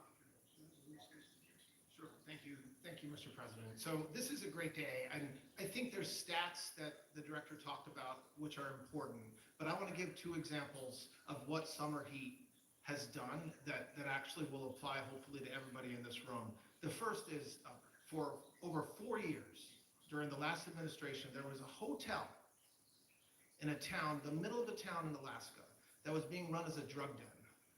There were over 1,000 calls to 911 over four and a half year period. There were multiple violent crimes, drug dealers, overdoses, and murders at this one hotel, ruining a community. Summer Heat went in there. It's not only arrested all the participants that were controlling the hotel, but seized the hotel. And so that's one example of what Summer Heat means to everyday Americans that just want to live in peace. The second example is a large narcotics trafficking group that was selling fentanyl in the state of Washington. They were shipping fentanyl using commercial aircraft, putting fentanyl pills and powder in suitcases, flying them from the southwest border, mostly Arizona, all the way to Washington. It had been going on for an extremely long time, and the entire organization was arrested. And I say those 2 examples because it's easy to look at the board and see 1,000 arrests. How much different is our communities now compared to the past 4 years? But there's actual life examples. Every one of these arrests means that our streets are safer, and that's because of the work of this administration, of President Trump and Director Patel. So I will tell you, Attorney General Bondi and I are together every day with Director Patel, figuring out ways that we can continue to do this work, and it's not going to stop. Like the Attorney General said, like the President said, this is just the beginning, or phase 1, or a start, whatever you want to say, but it will continue on. So thank you, Mr. President. Thank you very much, Director Patel. Mr. President, just one last thank you for the men and women at the FBI. You found a way to get these individuals paid during a government shutdown, our 1811 agents. On behalf of the FBI, it's a great debt that we owe you, sir. They're now allowed to pay for their families, so thank you. And the military. Good. Thank you. Okay, thank you very much. Any questions, please? Brian, go ahead. First of all, I know the feedback I'm getting from the American people, but they want to say thank you. Law and order is not an option in this country. It's a mandate. So I know the American people, thank you for that. In terms of the guns that were taken off the street, do you have a number of how many guns were taken away from someone that had a prior felony or a previous crime that perhaps we can prosecute that? Because I know that wasn't the case with Joe Biden. We don't take guns off the streets of people that are allowed to have guns. So every gun that we're taking off the street is because it belongs to somebody who is not allowed to have it. Could be a felon, could be somebody who's here illegally. There's all sorts of conditions. But if there's a gun taken off the streets by the FBI, it's because the person who has it is not allowed to. It's not somebody who's lawfully allowed to have it. So every single one of those guns were taken off of people that are allowed to have it. And not including the FBI, all of the other agencies. ATF alone since January 20th has removed over 25,000 illegal guns off our streets just since President Trump's been in office. Mr. President, if I can follow up on that, could there be any further conversation to have national concealed carry apply to actual DC? Like if you had a driver's license in Texas and you had a permit, of course you could drive. Well, as you know, they've been talking about that for a long time. It's an interesting question. A lot of people feel strongly both ways, but we are talking about that, Brian. Thank you. Mr. President, on Venezuelan boats, I want to ask you, why not have the Coast Guard stop them, which is empowered by law to do? You know, this way it can confirm who's on the boat and ensure that they're doing what you suspect. Because we've been doing that for 30 years and it has been totally ineffective. They have faster boats. Some of these boats are seriously, I mean, they're world-class speedboats, but they're not faster than missiles. But we've been trying to do that for years, and so much of the drugs, 25–30% would come in through the seas. Right now we have, I would say, none coming in through the seas. In fact, I don't know about the fishing industry. If you want to go fishing, a lot of people aren't deciding to even go fishing. We've almost totally stopped it by sea. Now we'll stop it by land. But it never worked. It never worked when you did it in a very politically correct manner. What's the next step in this war on cartels? And are you considering options, are you considering strikes on land? Well, I don't want to tell you exactly, but we are certainly looking at land now because we've got the sea very well under control. We've had a couple of days where there isn't a boat to be found. And that, I view that as a good thing, not a bad thing. But we had tremendous amounts coming in by boats, by very expensive boats. You know, they have a lot of money, very fast, very expensive boats that were pretty big. And the way you look at it is every boat that we knock out, we save 25,000 American lives. So every time you see a boat and you feel badly, you say, wow, that's rough. It is rough, but if you lose 3 people and save 25,000 people, these are people that are killing our population. Every boat is saving 25,000 lives, and you can see it. The boats get hit, and you see that fentanyl all over the ocean. It's like floating in bags. It's all over the place, and it's a tremendous. We're saving tremendous amounts of lives. Yeah. I know you talked about. I have a question for you, and then I also have a question for Director Patel. I know you talked about having some distaste for Boston recently. Is this one of the cities that you might be looking into, and can you give us a hint about other cities that you might be? You're saying for where? For where? For Boston. Yeah. Well, Boston has a bad mayor who at least is a reasonable IQ person. You know, most of them are low IQ, but and they're so bad. I mean, what's going on in Chicago is just. You'd think the guy would say, "Hey, look, we have a problem, Mr. President. Could you come in and straighten it out? I could have that. We could have that done in a month if we had their cooperation. It's going to be done anyway, but we could have it done in a month." Yeah, Boston. She's got 4 areas that are, wrong. And somebody said, would we think about taking the World Cup away from Boston if they don't straighten it out? And the answer is yes. We have the right to do that with FIFA. So if we think that LA is going to be bad, or we think that applies a little bit to the Olympics too, but we'll talk about FIFA first. FIFA is very hot. If we think there's any reason that, whether it's Boston or anywhere else, that they're not doing their job, we're going to take those World Cup games and move them someplace else. Thank you. And Director Patel, there's been so many conspiracy theories swirling around about the assassination of Charlie Kirk. Do you have any updates for us, especially in light of all the online content that everyone's talking about? The only thing we deal with at the FBI and the Department of Justice is facts. We delivered at record speed a manhunt to capture Charlie Kirk's alleged assassin in 33 hours. And if you put that in perspective to Luigi Mangione, with the Boston bomber, they took them 5 days and a police officer lost their life in their manhunt. We are running out absolutely every single lead. And the best thing we can do to honor my friend Charlie Kirk's life is to make sure that everyone involved is prosecuted to the full extent of the law. And that's what we're focused on, investigating the facts, not trading in conspiracy theories. Okay. Mr. President, thank you so much. Thank you. In light of China's export curbs on rare earths, do you view India as a reliable partner going forward? And are you planning to meet Prime Minister Modi in Malaysia? Are you open to talks in terms of? Yeah, sure. He's a friend of mine. We have a great relationship. He just said that 2 days ago, as you know. We have a great relationship. No, we were not happy with him buying oil from Russia.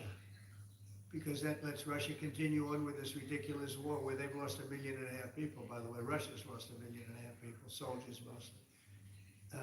This is a war that should have never started, but it's a war that Russia should have won in the first week, and they're going into the 4th year. And I want to see it stop. So I was not happy that India was buying oil, and he assured me today that they will not be buying oil from Russia. That's a big stop. Now I got to get China to do the same thing. You know, that is relatively easy compared to what we just did over the last week in the Middle East. Middle East was 3,000 years, and we got it done. This is 3 years, and I think we'll get it done. I think that President Putin, I think he wants to get it done. We'll see. There's a great animosity between him and Zelensky. You probably have noticed, right?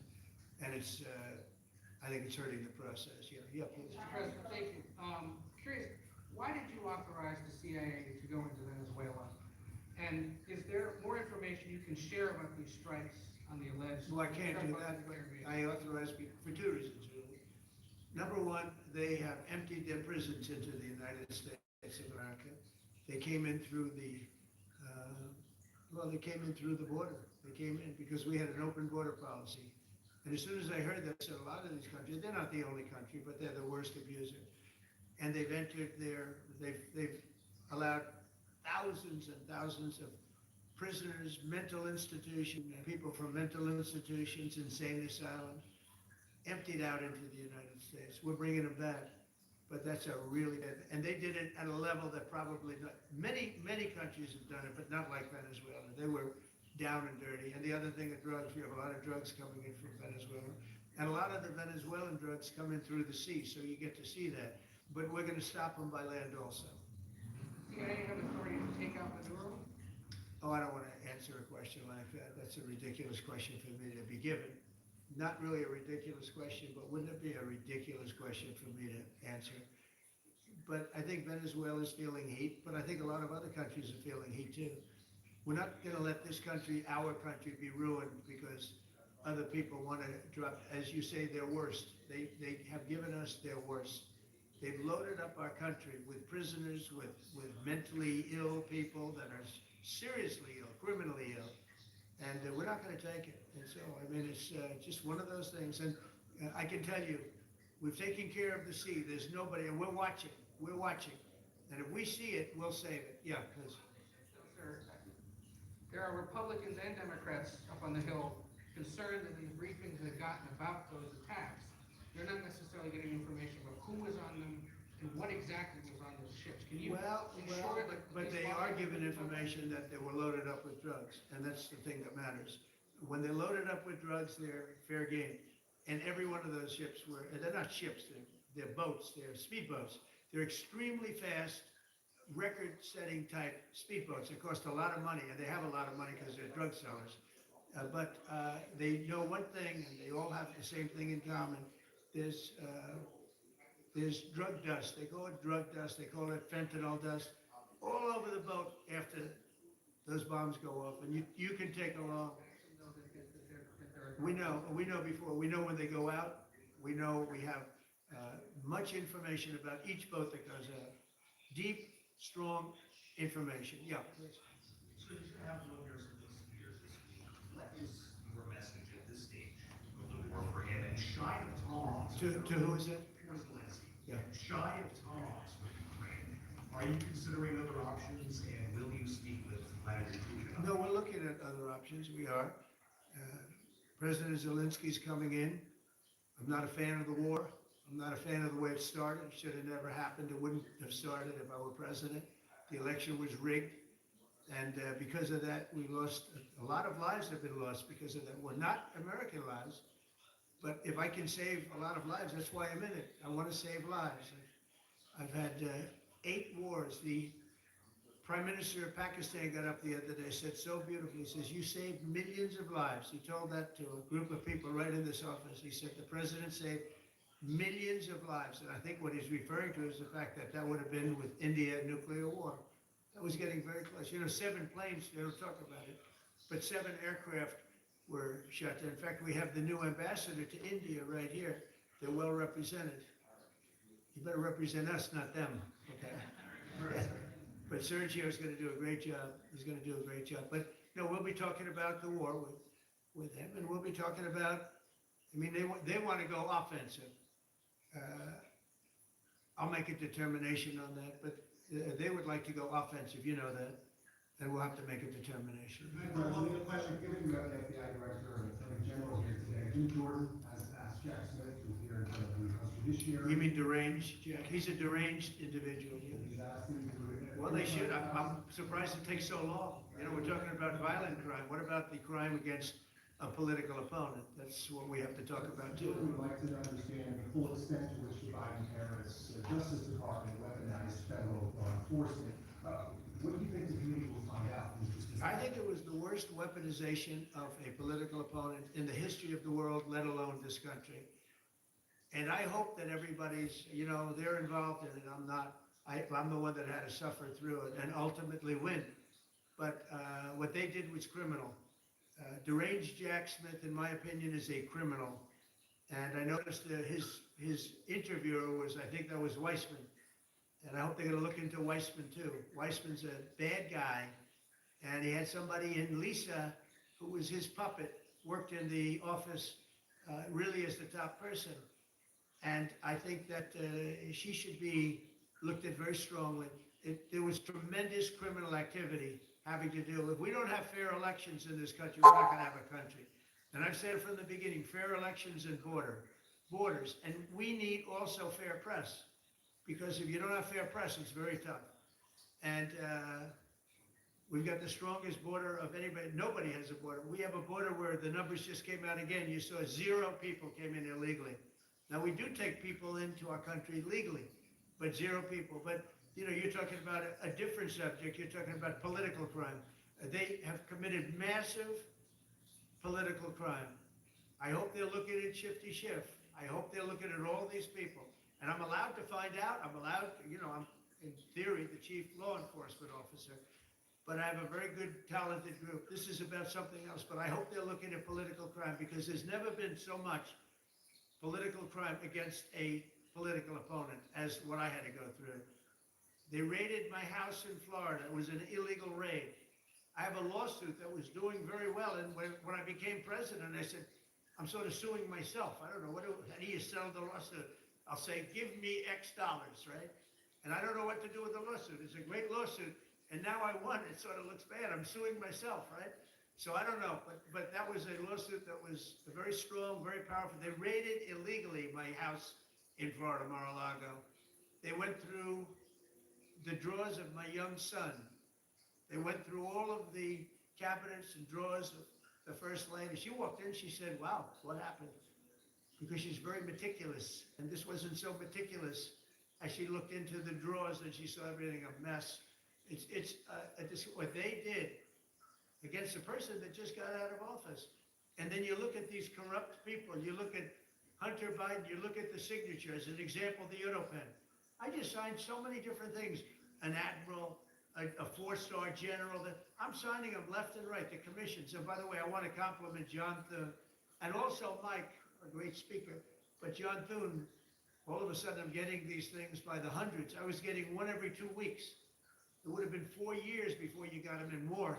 You would have had some that didn't even get in, all because of Democrat obstruction.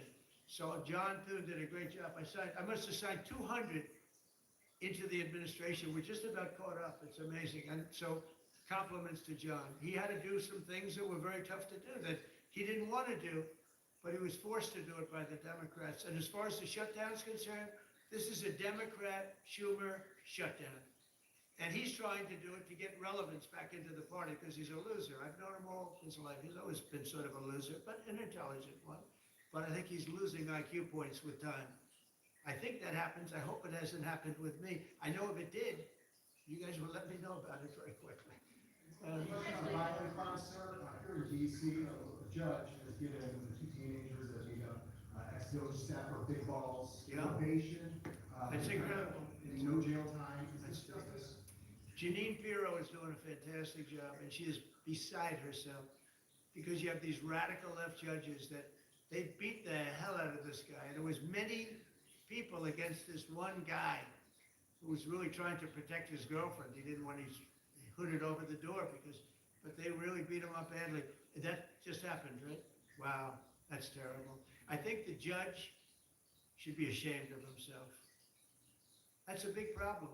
You know, they can do their job and then they go into a court and the people are protected by these, I don't know where they come from. Where do these people come from? Where do the judges come from? I want to compliment on behalf of Pam and Todd and all of us because, Cash, I think that Janine has done a fantastic job. And the case I heard was like flawless. It's a flawless case. They have them on tape. They have everything. And then a judge gives them a little probation. Right? These are rough guys. And they're young. And if that happens, they're going to grow up. They're going to be real bad. They're going to cause a lot of problems. Yeah, please. Go ahead. Right. What were the conversations like with Prime Minister Modi and the other? I think they were great. He reported to me that he's a great man, you know. Modi is a great man. That he loves Trump. Now, I don't know if the word love, I don't want you to take that any different. I don't want to destroy his political career, okay? But you have to understand, I've watched India for years. It's an incredible country. And every single year you'd have a new leader. I mean, some would be in there for a few months. And this was year after year after year. And my friend has been there now for a long time. And he's assured me there will be no oil purchased from Russia. I don't know, maybe that's a breaking story. Can I say that? Would you say? There will be no oil. He's not buying his oil from Russia. It started. You know, you can't do it immediately. It's a little bit of a process. But the process is going to be over with soon. And all we want from President Putin is stop this. Stop killing Ukrainians and stop killing Russians because he's killing a lot of Russians. Again, it doesn't make him look good. It's a war that he should have won in 1 week, and he's now going into his 4th year. That does not make this big so-called war machine look good. But he could make a settlement. We're willing to settle. I thought we had a deal. The hatred of the two leaders is very, you know, it's an obstacle. It's an obstacle. There's no question about it. But I thought we had a deal 2 months ago. Who would think I created peace in the Middle East and can't get the two guys to settle? But I think we'll get them. But if India doesn't buy oil, it makes it much easier. And they're not going to buy. They assured me they will, within a short period of time, they will not be buying oil from Russia. And they'll go back to Russia after the war's over. Jennifer? On the shutdown, sir, are FBI officials being paid right now, or all the FBI officials being paid? Well, that's what I understand. I hope so. Next year, Mr. President, the 1811 speculation that the FBI is going to receive your paychecks. Got a lot of people paid, actually. We got the people that we want paid, okay? And we want the FBI paid, we want the military paid. We got the people that we want paid. And I'll tell you, the Democrats, they don't talk about this. You know, we're getting rid of programs that we didn't like, but that were negotiated in, but we didn't like. We're terminating those programs, and they're going to be terminated on a permanent basis.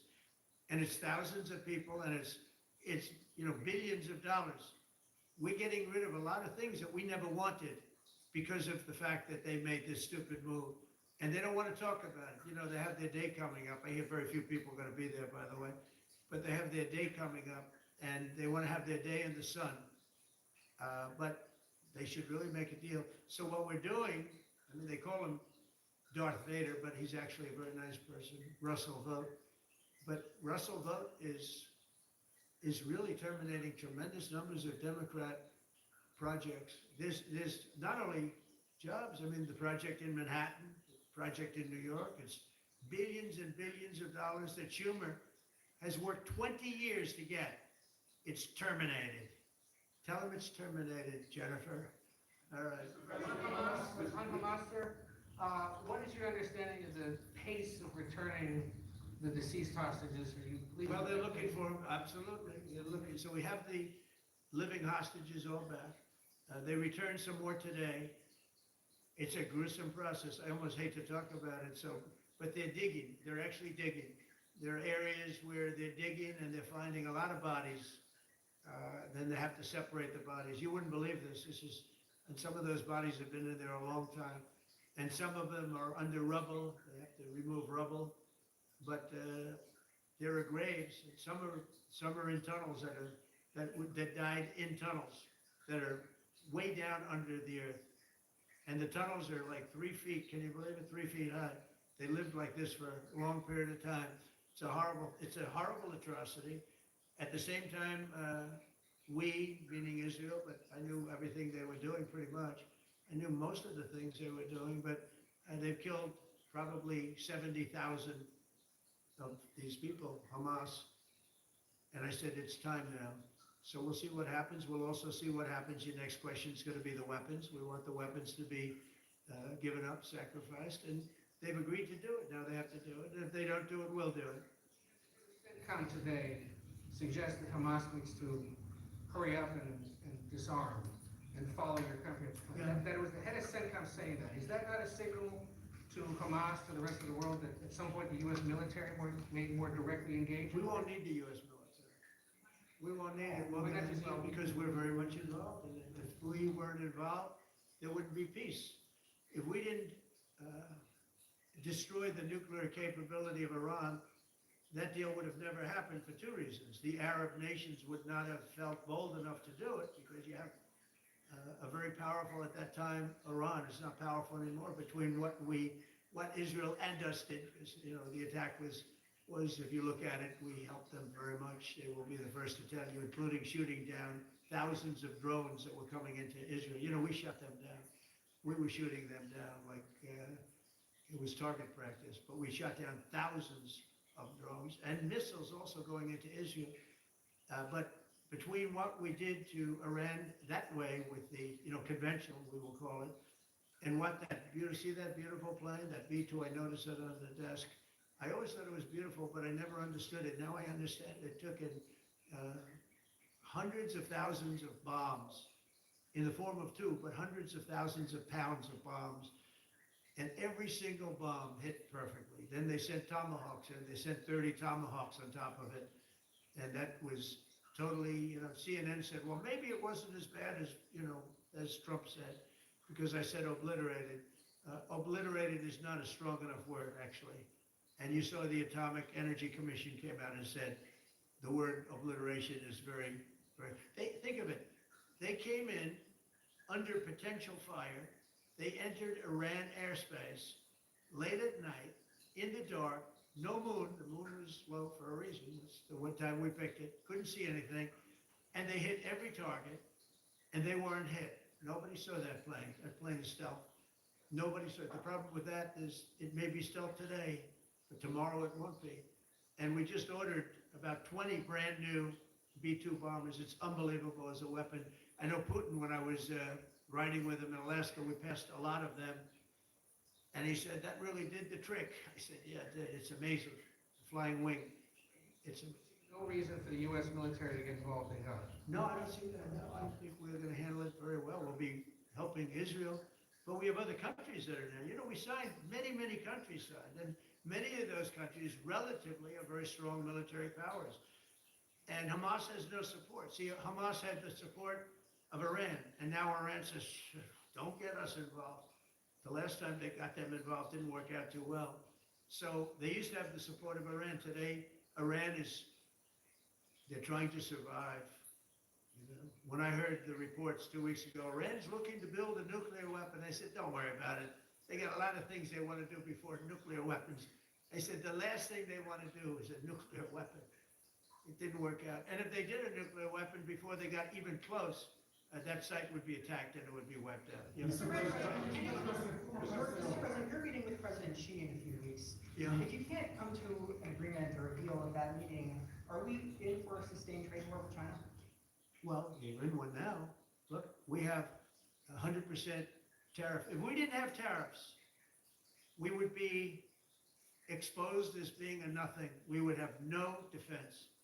They've used tariffs on us, but we've never had anybody sitting in that chair that felt the need to do it. And they've allowed us to be $37 trillion in debt, et cetera, et cetera. Tariffs are a very important tool for our defense, for our national security. If we don't have tariffs, we're not going to have national security. As an example, if you look at Pakistan and Iran, I told them, I was in the midst of negotiating a trade deal with Iran, and Pakistan was going to be in line. And because of tariffs, they all want to negotiate much differently. We're making a good deal, and then I heard that they're shooting at each other. And I said during one of my conversations, are you guys going to go to war? Two nuclear powers. We are thinking about, I said, here's the deal.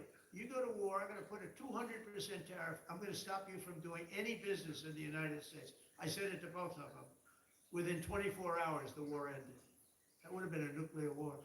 And again, the Prime Minister of Pakistan, who was here 2 weeks ago, said that that man saved many millions of lives in front of a whole group of people because he thought it was going to be war.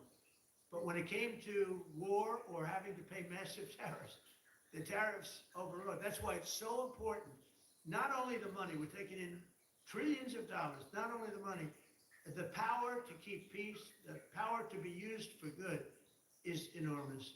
But a lot of people didn't understand tariffs. It's also made us very rich. We have a big case coming up in the Supreme Court, and I will tell you, that's one of the most important cases in the history of our country. Because if we don't win that case, we will be a weakened, troubled, financial mess for many, many years to come. I don't even know if survivable is a good term. And if we do, we're going to be the most powerful economic country in the world. And all we're doing is using them as a defense against what took place for many years.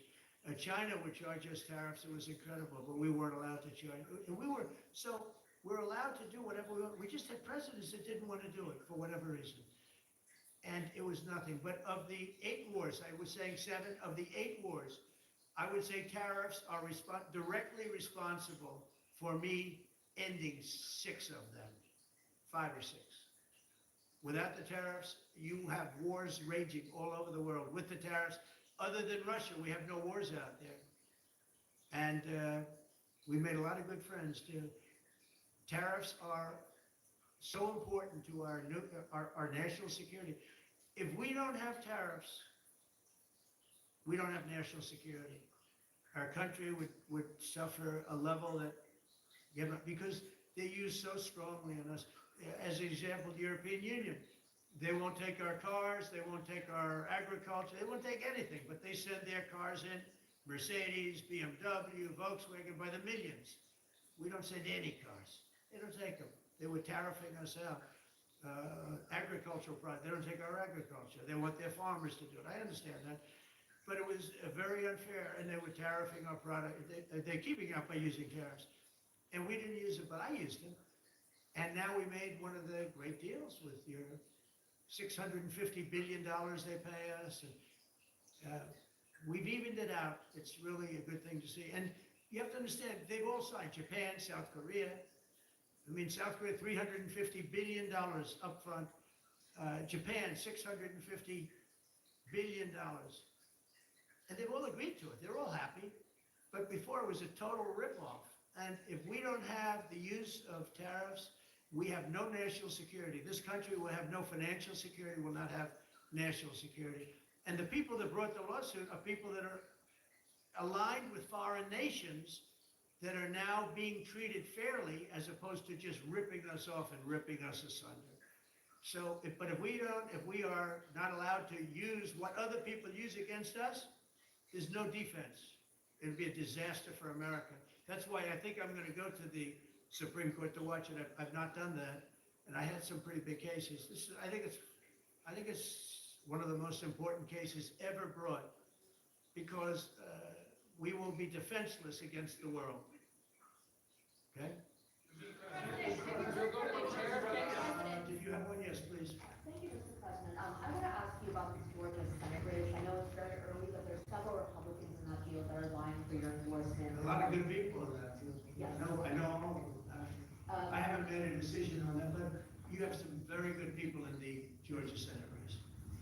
Well, Governor has endorsed. No, the governor has, he's doing me about it a lot. He likes that candidate a lot. And I understand that. I haven't made a decision yet. But I'm following that race very carefully. I think it's very important for Georgia to get a real senator, because the senator they have now is a horrible senator. He allows all the crime, all the borders, you have open borders. I mean, his whole philosophy is a disaster. That's not representative of the people of Georgia. I know the people of Georgia. I won Georgia 3 times, but they say twice. Okay, I won it very big the last time, and I won it big the first time, and I won it big the second time, but we had criminals that didn't allow, I mean, I hope they're gonna go into that. I hope they go into the votes which are being stored in Fulton County and take a real look at those votes, okay? Because I won it the second time too. But I know Georgia very well. I love Georgia. Those people are great, and they deserve a good senator because the man they have now is a weak, ineffective person. Okay. President, I like what you make of, by the way, you won Georgia 3 times. Yeah, I agree. Do you agree with me? He's the media. For someone that spends a lot of time in Georgia, I believe you won that. I really have a question about. You know, the word believe isn't strong enough, right? You I know. There you go. It's true. I know I won too. Oh, we have the great Newt Gingrich. Newt, you agree with us? Good. Otherwise, I'd have him dismissed immediately. You know, his wife, as you know, is becoming an ambassador to a great country, Calista, so congratulations. And we're going to take a picture. And the only reason I'm doing it, he speaks so well of me. He said, I'll go down as the greatest president in history. And then he blew it. He said, I'm not sure if I put him above Washington or Lincoln. So I'm not that happy about that, dude. I've got a question about the weaponization of the DOJ. The media often says your department is weaponizing the DOJ. That's Now, the opposite. It's the opposite. Todd, you represented President Trump and probably the greatest weaponization of the DOJ by Alvin Bragg. You know firsthand, if you can describe what you saw under the Biden administration and how they weaponized the DOJ. Well, I mean, I think it's hard to describe what happened in these last 4 years. Alvin Bragg, a local prosecutor, his office staffed by somebody who knows Jack Smith, picked as a special counsel, staffs his entire office with DOJ prosecutors. And then there are countless things that happen. All in writing, most of them on the documents, that require no explanation except a complete abomination of the place that we turn on and everything else and the reference itself. So when people talk about this department recognizing, it's embarrassing. Because there's no scenario in which we're really restoring justice, doing the right thing in every single case, and say that that's weaponization, and yet remain eerily silent about what happened for the past 3 years. I mean, we read these articles and giggle, because it cannot be true that people really think that what they did to him, not once, not twice, I'm still counting 3, 4 times, but we're the ones that are weaponizing. So this man is not weaponizing the Department of Justice. We're not weaponizing the Department of Justice. It's the opposite. I mean, and also, nobody questions what I'm saying because it's true, because we all lived past 4 years. So, listen. They never want to bring up the details, but I watch the fake news, and oh, he's weaponized, and he wants to send them to prison. He wants all these. They indicted me like 5 times. I took a mugshot. Who would have thought it turned out to my favor? Because it was a good shot. But I had to take a mugshot. It's right out there in the door. New York Post, front page of every paper in the world. I had a mugshot. They wanted to send me, nobody says that. They say, he's acting very, very tough. He's acting unfair. Let me tell you, if they've been nice to anybody, it's to those criminals. Because they are so good having to do with all of the things we're talking about today with violent crime. But if anything, I think this Justice Department has been so respectful of the law. Because the other Justice Department, with Rita or Lisa and all of that scum, real scum, what they did to the political opponent of a guy that has a seriously low IQ. Now, in his case, it was low based on his career, but it got real low, okay? It was descending rapidly. But what they did to go after his political opponent is legendary. Worse than any third world country, banana republic. And what we're doing is nothing. Are you kidding? Nothing. They write stories. Why aren't they doing this? And we're I don't have to leave it up to them, but I choose to at this moment at least. But there's never been anybody treated in the history of politics. You know, they say the two worst treated presidents by the media, etc., was that man right there, the late great Abraham Lincoln, and this guy right there, Andrew Jackson. They say Andrew Jackson was treated terribly. They give him number one and number two, but that was before I came along, Newt. I say I have number one times 10. Nobody's been treated like I've been treated. And I did a great job. You know, we had a great first term.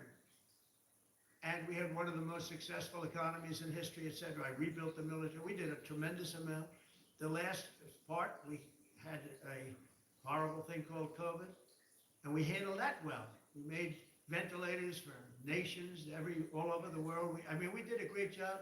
Probably never get credit for it. Look at the therapeutics, the Regeneron, all the different things, the vaccines, all the things we did.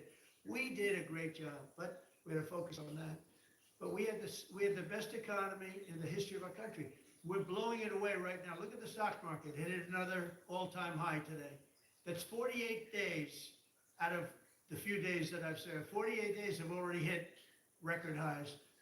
And we have, maybe most importantly, the number, we have now, I was saying 17, it's over $18 trillion is being poured into our country. It's because of the election and because of tariffs. Without the tariffs, you wouldn't have probably 18 cents.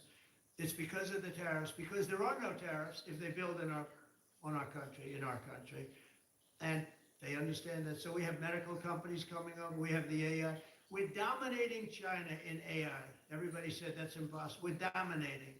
I'm letting these massive plants build their own electric generating plants. They're becoming utilities in addition to everything. Maybe they'll make more money with that, who knows? But they're building their own electric because we have an old grid. You wouldn't be able to do that. And we're dominating China. We're dominating with AI, which seems to be the new big thing. That's the new internet. That's the new whatever. So we're very happy with the job we're doing. I'm very happy with the job they're doing. But when you tell me about attacking a political opponent, there's never been, and I'm a legitimate opponent. I watch my son. He's got the #1 best-selling book now. My son Eric, he's a wonderful kid. That guy spent so much time with subpoenas. He got more subpoenas than anybody in the history of our country. Think of it. And he's an innocent, good boy. He's a good kid. He's always been a good kid. All of my children are good. They went through hell. My children went through federal grand juries on a hoax. Think of it.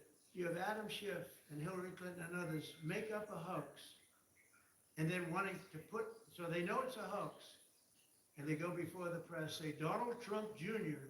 will go to jail because of what he's done with Russia. I'll never forget, I get a call from my son Don, and he said, Dad, I'm being accused of something with Russia. I don't know anything about Russia. He didn't know anything about it. Think of it, how bad they are. They say he'll go to prison for the rest of his life. He knew nothing about it. On a hoax, the Russian hoax, Russia hoax, on a story that they made up. And they made it up in order to explain why Hillary Clinton lost an election that she lost by pretty good numbers. The second one, actually the second one was even better, but the third one, this one was too big to rig. It was just too big to rig. They would have rigged. They tried to rig it. But think of it. They want to send my children to jail, but they were after Don in particular. I'll never forget Adam Shifty Schiff, a total crooked guy, lying in Congress, making up a phone conversation that I have with you. Totally made up. Then when he heard it was taped, he wanted to disappear.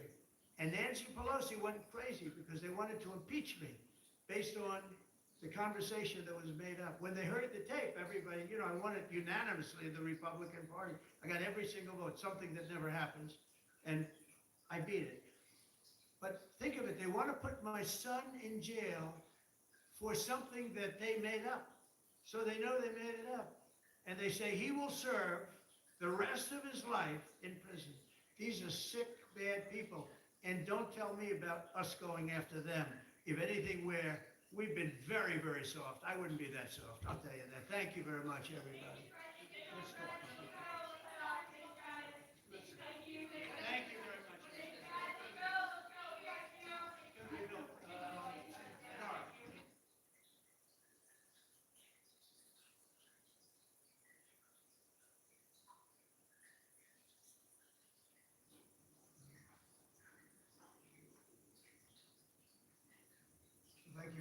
We've had some very, really good talks today on Gaza with both the Middle East representatives and kings and all of the top leaders in the Middle East. And we had also a very good conversation with Bibi Netanyahu, trying to get the hostages back, and we're trying to get the end of the Gaza situation. It's really bad, very bad. And we think it could happen, maybe it could happen pretty soon. We want the hostages back, we want the bodies back, and we want to have peace in that region. So we had some very good talks. As you know, I had President Erdogan here, Turkey, and we had a great meeting today. I think we had a meeting that was very conclusive in so many different things that we wanted, things that he wanted, and that was good. We'll be announcing that sometime later, and he'll be making an announcement too. But we had a great meeting with Turkey, and they're a very respected president, and spent time. We had lunch, and we had a lot of good discussions of those two things. And we have some executive orders today to sign that are very important for the country. And we'll start off with one that's a proclamation, and want to do that, Will? Yes, sir. So today is Gold Star Mothers and Families Day. This is an annual proclamation. This is to commemorate the fallen, those who have died for all of our freedoms and for our country, and for their families who have suffered such grievous losses. But this is a proclamation commemorating Gold Star Mothers and Gold Star families. Yeah, and they're great people, incredible people. What they've had to go through. Very few people could have gone through this.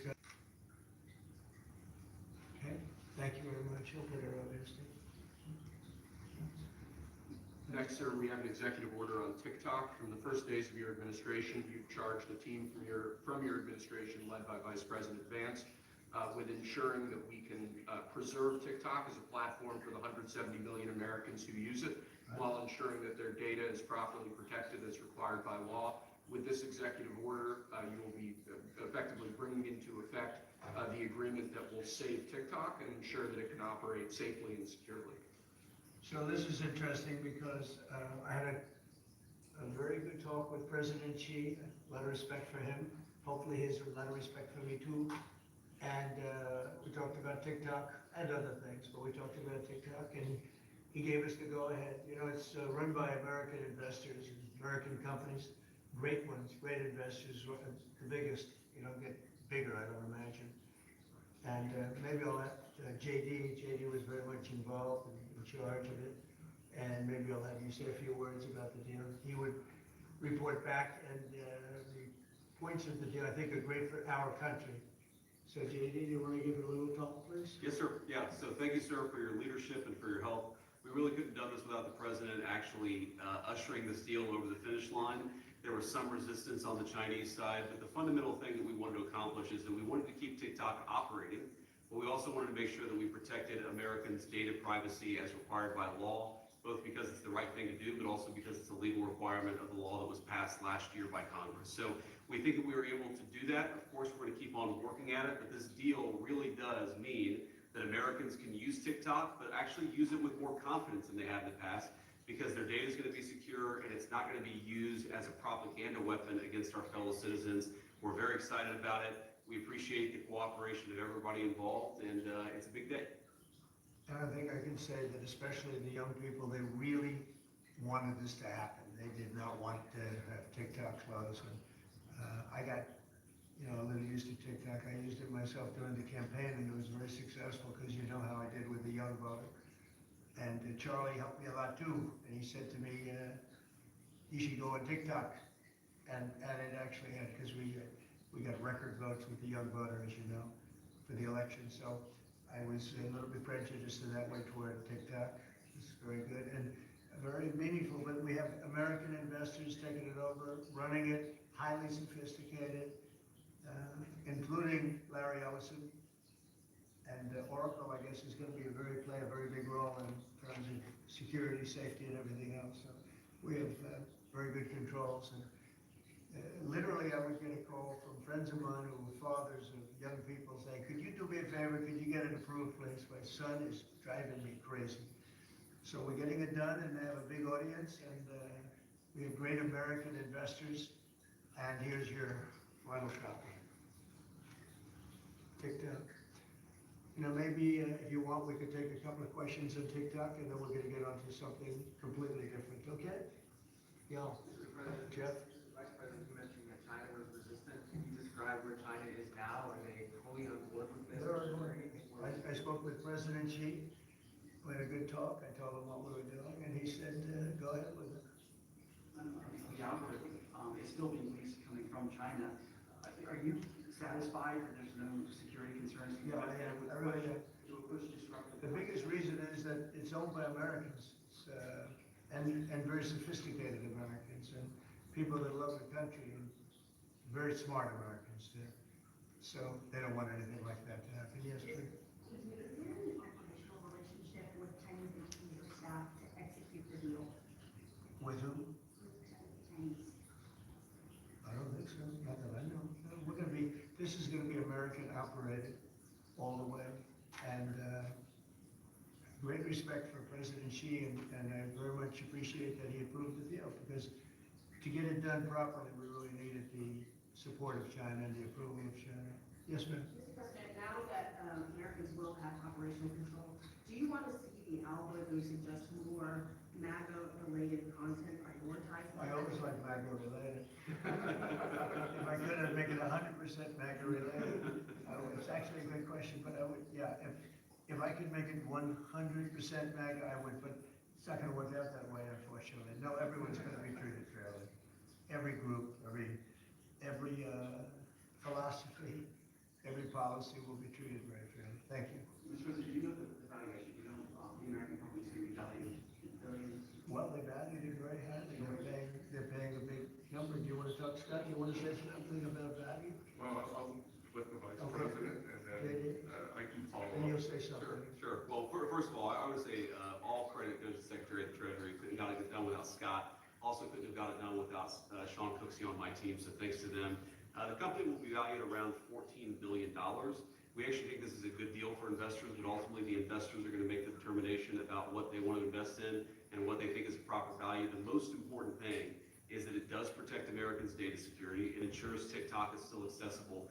And on this question of the algorithm, which we've heard this a lot, what this deal ensures is that the American entity and the American investors will actually control the algorithm. We don't want this used as a propaganda tool by any foreign government. We want to make sure that our people and our investors actually make these decisions based on what's good for their business, as opposed to what's good for another government's propaganda arm. So that's what we've done with this deal. I think it's very good for the American people. And as the president said, young people love this. We actually want everybody to access this, whether they're MAGA or not. We just want it to be fair. We want it to be fair to everybody, and we think that's what's going to happen with this new arrangement.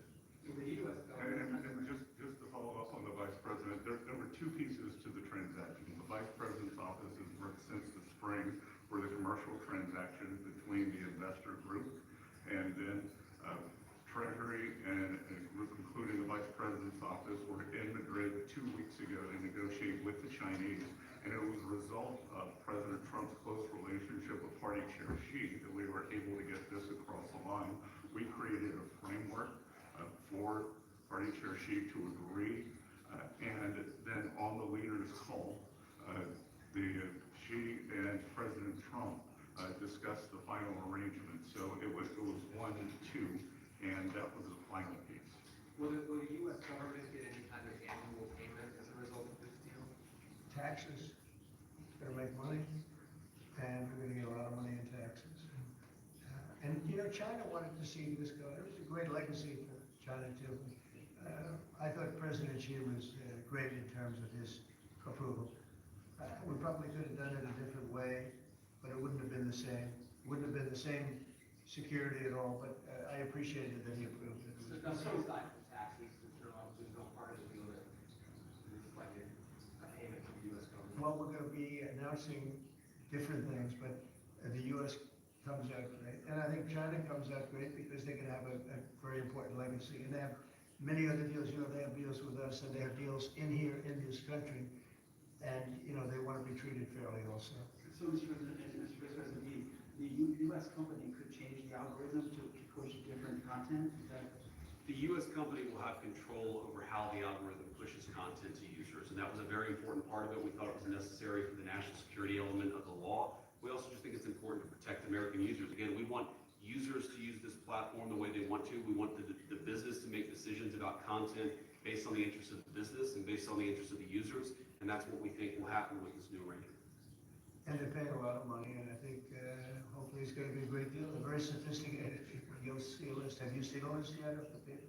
Well, you've been reading about it.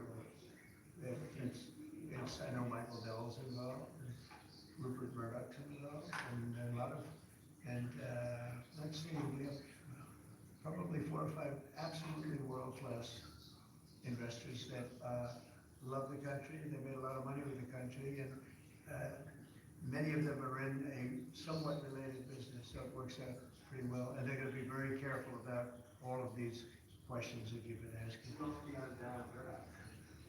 Well, it's a blue chip group of investors, and we'll be announcing more about who exactly is involved in the deal in the days to come. Oracle's playing a very big part. That's right, sir. And Oracle really understands this, and I think they've been involved for quite a while running it for the people, the previous people, and so it's really, I think it's going to be very well protected. Very, very prestigious deal, actually. On that point, Mr. President, as the President said, Oracle has actually had a role in housing the data for a long time, even when the entity was controlled by the ByteDance organization in China. So Oracle had a pretty interesting perspective on what was necessary to actually create true data privacy protections for Americans. They were a very important part of getting this thing done. Mr. President, you told us a couple of weeks ago you thought that the security concerns were overrated, but were there legitimate concerns when it comes to safety? From my standpoint, no, because the people that own it are, they're not China-centric, they're USA-centric, and they're very smart people. I guess you could say it about everything. Everything is, what's secure nowadays? Things that you think are totally secure turn out not to be, but I think in this case, it's going to be as secure as you can be because of the ownership and the people, and they have a big investment, it's to their advantage to make sure it's good and safe. Yeah. Anybody else? Do you have a question? No, behind you? Well, I just want to say, I think it was great getting to see the president is honored with the legacy, like Eric mentioned that he specifically was pushing you to get involved with TikTok and helping numbers, do this deal. Well, I think it's a good thing. It's a good sign. We're doing very well, as you know. The trade deals, we're doing very well with China, a lot of them. We were never treated properly. We were for 4 years, actually, but we were never treated very properly by other countries, and we're doing well. We've never done this well. We have, because of the tariffs that are coming in, the deals that are being made, $950 billion in one case, $950 billion, where previously they paid nothing. We have, as you know, in Japan, it's $550 billion, South Korea is $350 billion. It's up front. And one of the things I can say, I announced it lightly before, but we're taking in tremendous amounts of money with tariffs. We've never seen anything like it. No country's ever seen anything like it. I'm going to devote a little bit of that money, a little bit of the tariff money to our farmers. Our farmers have been incredible. They're the ones that let us survive and eat and enjoy our lives, right? Eat too much, maybe in some cases, like mine. But I will tell you, we're going to take some of the tariff money, relatively small amount, but a lot for the farmers. And we're going to help the farmers out a little bit, because during this transition period, a period where we're taking in incredible amounts of money, we'll have a little bit of a shortfall with the farmers until the tariffs kick in, because they haven't kicked in for the farmers yet. And I decided before, I spoke to all of the people here, that I want to make a contribution out of the tariff money, a small percentage of it, but it's a lot for the farmers. It will make the farmers feel very good, just help them through the transition. And ultimately, they're going to be making a fortune. They will be one of the top in the whole world in terms of percentage gotten from the tariffs we're taking in. But we have so much coming in, it's a very small thing. But I want to, in fact, just get the word out to the farmer. because they'll be struggling until the transition is complete. Then after that, they're gonna do, I think, better than they've ever done before. Last time I said, get yourself a larger tractor and more land. And that was when they were doing very poorly, and they ended up doing that, and they did very well. That was with the deal we made with China. Unfortunately, Biden forgot about the deal that he never enforced. I enforced it till the end, and China was very honorable, but when Biden came in, he didn't enforce it, so when you don't enforce a deal, they don't do it, so it's terrible. But Biden was very bad to the farmers of our country. So we're gonna be doing that, it's an honor to do it too. Brian, did you have a question? I was just gonna say, what's your message to the millions of small businesses here in the US that really rely on TikTok to reach their end user and market their service? Well, thank you for that question, because honestly, we were getting hit up. They use it for virtual advertising, and they pay very little for it and nothing for it. And small businesses have become very successful because of TikTok.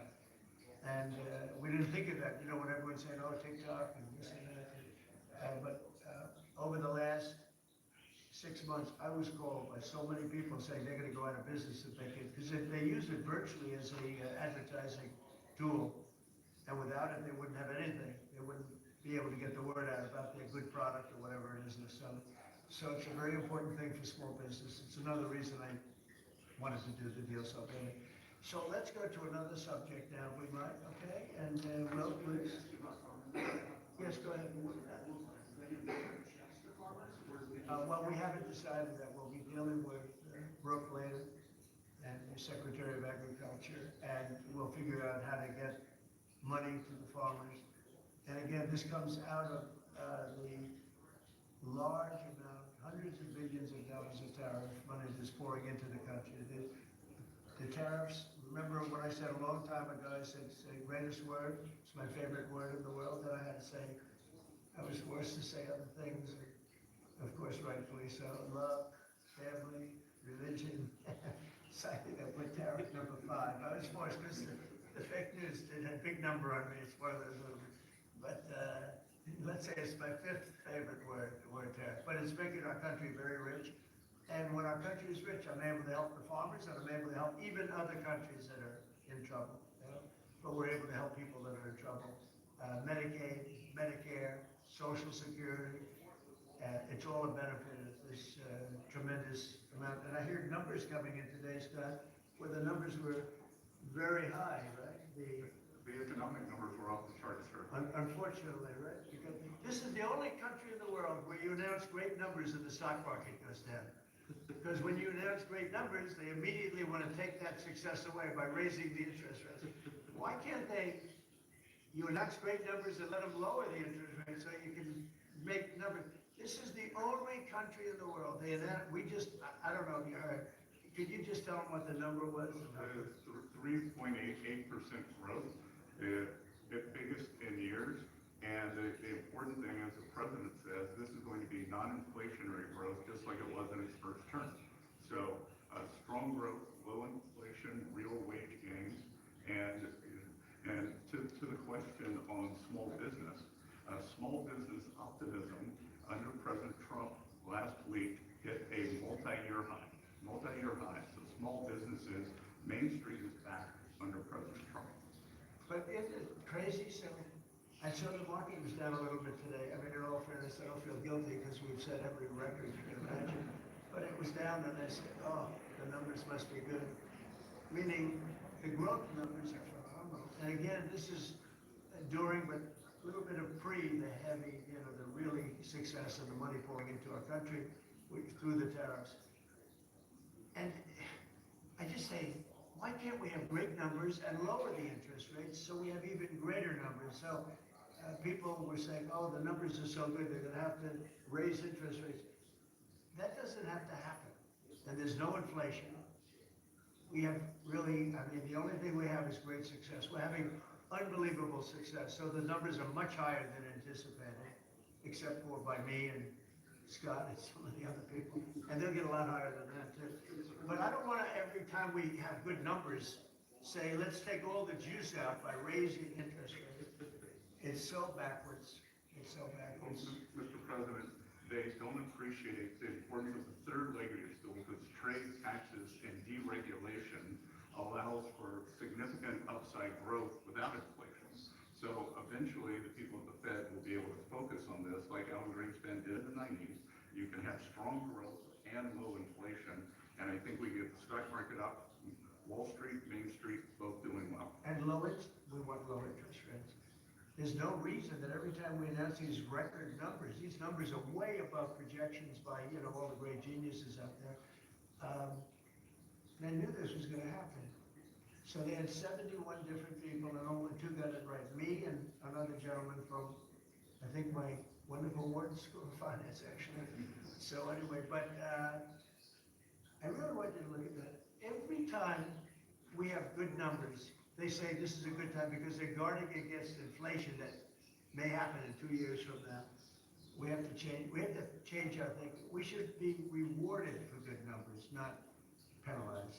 So, Mr. President, is that 3.8, is that the start of a 3% growth in the Well, entire year? the number was projected at 2, because we're in a little bit of a transition period, but that transition period's ending faster than we thought on tariffs. The money coming in is much greater than people thought, and there's no inflation, essentially. There's no inflation. We just went through the worst inflation in the history of our country under sleepy Joe Biden. He was sleeping, and the inflation was really bad, worst ever. They say 48 years, I'll take that too, but I think it was probably the worst inflation we ever had because of spending and energy going through the roof and everything else. By the way, energy's way down.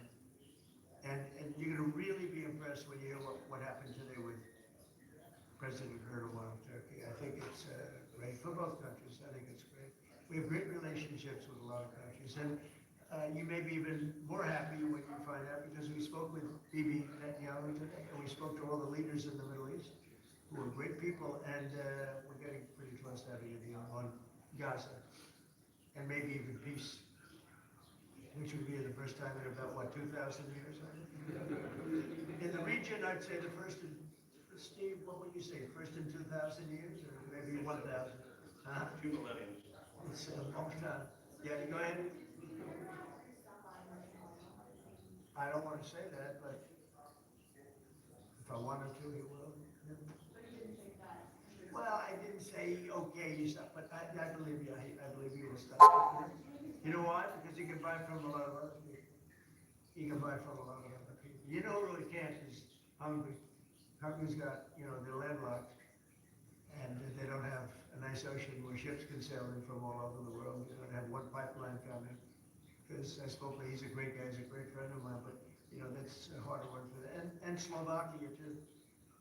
They're sort of married to one pipeline. So I just don't want to have people go blaming them when, we spoke to them at length today, and it seems like that, for them it's a little, but that's Turkey has a lot of options. He's a great president, a very smart man, and he's going to take, he's going to do what's right. But we had a very good conversation having to do with the purchase of military equipment, etc. Any other questions? I will be able to easily if I want. So we may do that. Yeah. Well, it depends. He's going to do something for us. Yeah. Please. Can I ask you? We're a few days away. By the way, here we go with this guy. Go ahead. Let's go. Let's hear the question. Days away from the end of the fiscal year of potential shutdown. Right. They're going to be a government shutdown. Could be, yeah, because the Democrats are crazed. They don't know what they're doing. They want to have the border opened up so that criminals can pour in. We're doing unbelievable borders closed and people are coming into our country legally. They continue to want to have men and women sports. They continue to want to have transgender for everyone. They want to raise everybody's taxes at a number that's not sustainable. It's the only time in the world I've ever seen a party that wants to raise taxes. I grew up in a family where I watched politics, and I always liked it from the time I was very young, but I'd always see politicians say, we will lower your taxes. These guys, they campaign on raising your taxes, but they want to raise taxes very substantially. One thing they're concerned about is the Republicans have total control of Washington. There's a control of the House, the Senate, is used. Well, when you say control, so we need 60 votes for this, and we have 53 Republicans, so we need 7 Democrats. And the 7 Democrats and others are asking for an extension of the tax credit on people who get the Affordable Care Act, and some other government-backed healthcare. So are you willing to Well, negotiate on what that? they're really asking for is they want to pay for illegal aliens that have come into our country by the millions and get onto the rolls, and they want to pay. And our people don't want to do that. Our people are taxed enough. You know, we just approved the largest tax decrease ever in the history of our country, including the extension of the previous Trump tax cuts. The tax cuts that we just approved, they want to use those tax cuts to give the money to illegal aliens, people that came into our country illegally and that are leaving the country. You know, there's been a self-deportation because of what we've been doing that's been incredible. Okay, yeah, please.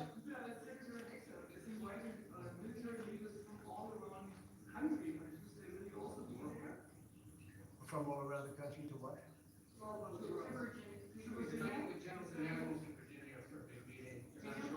I know, I love it. I mean, I think it's great. Let them be friendly. Let them be friendly with the generals and admirals from all over the world. Why is there something? Nobody's there something wrong with it. Well, I'll be there if they want me, but why is that such a big deal? I mean, the fact that we're getting along with the generals and admirals from all, remember, I'm the president of peace. It's good to get along. It's good, you act like this is a bad thing. Isn't it nice that people are coming from all over the world to be with us? It's not particularly unusual that generals who report to the Secretary of War and then to the President of the United States are coming to speak with the Secretary of War. It's actually not unusual at all, and I think it's odd that you guys have made it into such a big story. Is it a big story? I mean, I don't think it is, sir. I would think it's, no, but isn't it a good story? I mean, you know, we're respected from all over the world as a military force. You know, I rebuilt the military during my first term, and even though we gave a chunk of it away to Afghanistan, but we're talking Afghanistan too, by the way, about Bob Goodman, about that. But that's a very small amount compared to what we rebuilt it by. But I rebuilt the military, and we're very respected. We have the strongest military anywhere in the world without question. We have the greatest equipment in the world. We're selling the equipment to other countries. And a lot of generals want to be here and they want to look at they're also going to be touring equipment sites. They're going to be talking about the newest weapons, et cetera, et cetera. But I think it's great when generals and top people want to come to the United States to be with our now called Secretary of War. Does everybody like the name? I do. Yeah, please.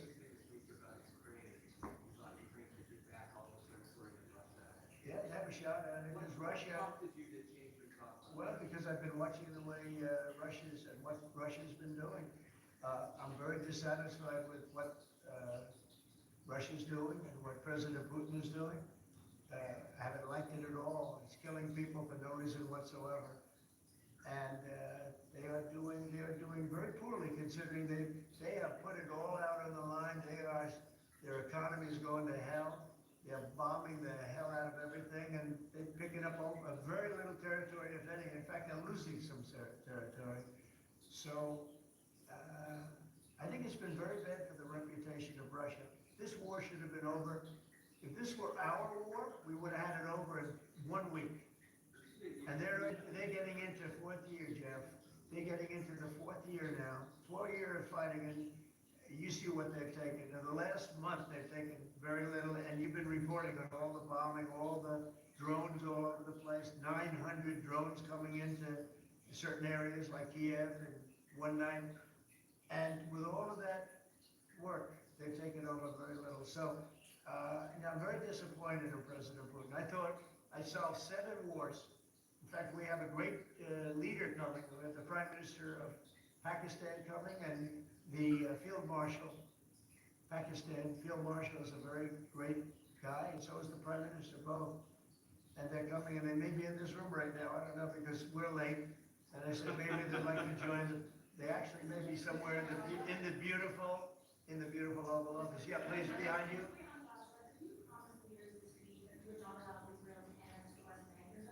I will not allow Israel to annex the West Bank. No, I will not allow it.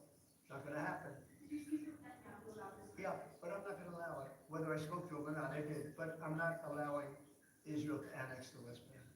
There's been enough. It's time to stop now. Okay? Yes, please. Jasmine Crockett.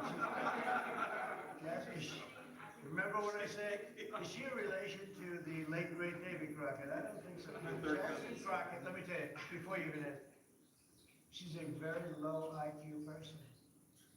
I mean, if we ever had to pass an aptitude test, that's the one should take one because she shouldn't even fear the question. So I have no idea what you're gonna put. I don't think we should waste our time. This is a low IQ person who I can't even believe is a congressperson. Between her and Ilman Omar, and I met the head of Somalia. Did you know that? And I suggested that maybe he'd like to take her back, and he said, I don't want her. Okay, what else? Go ahead, let's hear what Crockett said. Go ahead. Compared ICE rates to slave control, I want to ask. To slave? To slave control. I want to ask you, do you think that there's consequences for members of Congress who make these types of comparisons? Yeah, well, I think she's gone over the line, and I think a lot of the people, look, the Democrats have become radical left lunatics. They have policies that nobody's gonna buy. And, I see what's going on in New York. You're going to have perhaps a communist mayor because it's split up. The people would get together and have one candidate that have a pretty good chance, but it looks like maybe they're not going to do that. But we're going to end up with a communist mayor. It's not even believable, my beautiful New York. When I left New York to become president, it was a great place. But it was the beginning of bad things because we had de Blasio had just started as mayor, and I said, this guy's bad, this guy's a real nut job. Went to Harvard to teach management, can you believe it? He went to Harvard to teach city management along with the mayor of Chicago, who went to Harvard to teach, the two of them are teaching how to manage a city manage it into hell is what they do. But that was the beginning, and now we're gonna go a step further. Now we're going with the communists. Can I be honest? I think it's the greatest thing to ever happen to the Republican Party. I really do. I think if a communist takes over New York City, I think that's a gift to the Republican Party. It's sad for New York, but it's a gift. And New York will recover because sometimes you need a shock like that to straighten you out. But it's politically, it's probably a very good thing. Especially address immigration, crime, and war. That's a lot of. The number of cities that are pushing back against your immigration deportation as well as your crime initiative. Some of those cities. I don't think they're very much pushing Some of that. those cities have more cupcakes. Yeah. Seattle, San Francisco. They're going to be very secure. Secure, but could those be moved if they don't cooperate with your crime? Well, that's an interesting, I guess, but we're going to make sure they're safe. They're run by radical left lunatics and they don't know what they're doing. Look at Washington, D.C. I just got numbers. There's like no crime in Washington, D.C. You, Jeff, will not be mugged walking down the street. You can walk down the street with your family. You can walk down the street with your wife, your daughter, your son, and you're not going to be. We took out 1,700 career criminals that we're not allowing back. And we have the city in great shape. There was a time when not long ago, when every single week we'd have at least one murder. And look what's happening with Washington. It's safe. I went to dinner in Washington just to prove a point. I gave a press conference in the middle of a street. I wouldn't say Secret Service was thrilled, but I did it. And here I am. Look, Washington, D.C. is such a great example of what can be done. We did it in 12 days. We made it very safe in 12 days, and now it's much safer than that. One other thing, I drove around Washington over the weekend, and I said, look at the difference. The grass looked great. Everything looked great. We had a lot of our National Guard, and we didn't ask them to do it. They did it themselves. They're proud. They're great. And they were picking up paper. They were cleaning out. The place looked really beautiful. So we have a great Washington, D.C. As you probably know, we're going into Memphis, and we're going into some other cities, and very soon we're going to go into Chicago. It will be safe for the World Cup. If I think it isn't safe, we'll move it into a different city, absolutely. We'll take the world. If I think it's not, it's actually a very fair question. If I think it's not safe, we're going to move it out of that city. If like the governor of Illinois, who is, look, last week and the week before, 11 murders, and 38 people were shot. Then he gets up and says, this is a very safe. And then he says crime is better. The reason crime is better is because Cash put about 5 months ago, a whole team of FBI people there to get ready for when we go in, and they've lowered it a little bit, you know, like 20–25%, which isn't good enough, but it's a good start. But that was only put there because they're preparing for us to go in. And they've done, by the way, they've done a good job. So then Pritzker gets up, we've lowered crime 25, it's because the FBI was there. So, no, if any city we think is gonna be even a little bit dangerous for the World Cup, or for the Olympics, you know, where they have Olympic overthrow, right? But for the World Cup in particular, because they're playing in so many cities, we won't allow it to go, we'll move it around a little bit. But I hope that's not gonna happen, yeah. Mr. President, record results this morning indicates that the shooter in Dallas is using an app to track fights. Is your administration having plans to take down those apps or make them removed? Well, I can't tell you about that, but it tells you when they want to wear masks or they want to hide a little bit, why that's so important. But these are great patriots, the ICE, and what a tough job they have. What an unbelievably tough job they have. And think of it, what are they doing? They're taking hardcore criminals out of our country and putting them back. These were largely criminals that were given to us by Joe Biden and his group of radical maniacs that surrounded us, just like these people surround us. They're not maniacs, they're pretty solid people. Thank you, sir. I'm glad I prefaced it. But they're great. We have a great cabinet, we have great people. And he didn't have great people, he had terrible people. Look at Afghanistan, look at the people he had running our military. That could happen. The most embarrassing day in the history of our country was Afghanistan. And 13 young people died. They don't ever talk about the 38 that were horribly wounded with legs and arms and everything else, really horribly wounded. So the country's respected like it's probably almost never been respected before. I think we're respected at a level, and a year ago it was a dead country. We had a dead country a year ago. This country was dying. It was really in bad shape. Let's talk about the next subject, shall we? One of the most powerful deterrents we have to violent crime is the death penalty.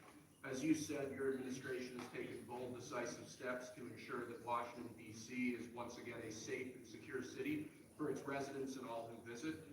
This is a presidential memorandum that directs your Attorney General and your U.S. Attorney for the District of Columbia, Judge Janine Pirro, to fully implement the death penalty here in Washington, D.C., where the evidence and facts of a case indicate that the death penalty should be used. Okay?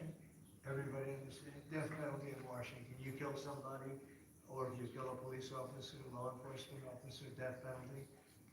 And hopefully there won't be that. So again, it's way down. We have had week after week after week where we haven't had a murder. I said that the other day in front of the president of Poland. The press was here and I said, ladies and gentlemen, I'd like to announce that Washington, D.C. has not had a death in 4 weeks, a murder. And he looked at me and goes, is that good or bad? He said, what kind of a place is this? But it's true for years. I mean, every week essentially somebody got killed or more than one. And this is a very safe city right now. We don't play games. And you know, it's interesting. We took these career criminals. They call them careers. They left the word criminal out. But we took the careers out of here. And they're now right back to their homes. Or they're in jail, or they're in a jail in another country. And hopefully they're not coming back. And we have to maintain it. You can't just leave, and we have to maintain it. And we've gotten along fairly well with the mayor. You know, she's got a party that hates that the city's becoming safe. I mean, they're actually criticizing her because the city's becoming safe. But this is becoming this is right now a very, very safe city. This went from the most unsafe city in the country to the safest city in the country. There's no city any safer. That's a pretty big achievement. And we really did it in 12 days. But if you add an extra week to it, that'd be nice. And I mean, you can go out to dinner. Restaurants are booming. You know, the restaurants were dead. They were dead. Even if you got to the restaurant, then somebody would come in and hold you up. You know, they'd hold up the whole restaurant. They go to Uber. Young ladies in the White House, they call Uber for protection. They run to the car because they were petrified to be from the entrance of their building to the car. Now they feel safe, they're in the car, and then the car gets hijacked while they're in the back of the car. This is what we were living in. We were living in hell. People that work in the White House, every time they see me, young women in particular, say, thank you, sir. And I don't even ask them about what. I know exactly. I made their lives. Now they're living in a beautiful, glamorous place called Washington, D.C. with no crime, and that's the way it should be. Okay? This is the death penalty for somebody that kills people in Washington, D.C. I think it's capital. It's a very interesting capital punishment, capital city. Right? It's capital, capital, capital.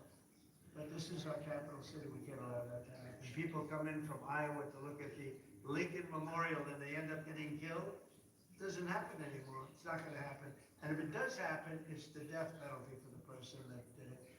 And this goes into effect. Right? Pam, is that right? Could you speak a little bit about that? Yes, sir. Not only are we seeking it in Washington, D.C., but all over the country again. And as you saw very recently, we are now moving the inmates who were on death row, who Joe Biden or the auto pen commuted their sentences off of death row. We're moving them to supermax facilities where they will be treated like they're on death row for the rest of their lives, President Trump. Okay, it's a big statement. Thank you very much. Okay. I see some of you shaking your heads very positive. Thank you, Brian. Thank you, fellas. It said it. That's right. Good. And most people really like it. And Washington, again, it's going to serve as a beacon because you have to do it. These are bad people. When you look at that guy, the guy that killed the young lady in the train in North Carolina, that he'll be in trial for years, years, years. He'll get a good lawyer somewhere along the line. Somebody will come along and what he did to that young lady. And she went into that train scared. You know, when she went in, the way she sat down, she was scared to just be there. She just wanted to not pay any attention to anybody, just not be noticed. And she had her throat slit. And we don't want that in this country anymore. We're not going to have it in this country anymore. Thank you very much. Next. Lastly, sir, this is a presidential memorandum on countering domestic terrorism and organized political violence. In recent weeks, months, and years, we've seen a tremendous upsurge in some highly visible, but also other acts of domestic terrorism and organized political violence being perpetrated by radical, politically motivated groups all over the country. What this presidential memorandum will do is set off an administration-wide response to that, ranging from the Joint Terrorism Task Forces to other components of the Department of Justice, to the Department of Homeland Security, the Department of Treasury. We're looking at interdicting these groups, preventing them from performing acts of violence, and also looking at sources of organization and funding and support that prop them up and allow them to do the acts that they have been doing.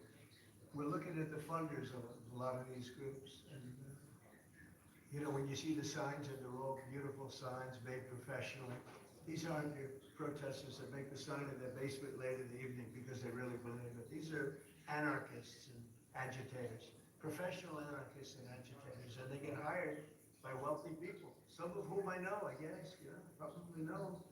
And you wouldn't know it. You at dinner with them, everything's nice, and then you find out that they funded millions of dollars to these lunatics. Steve, can you say a couple of words on this? This is a very historic and significant day.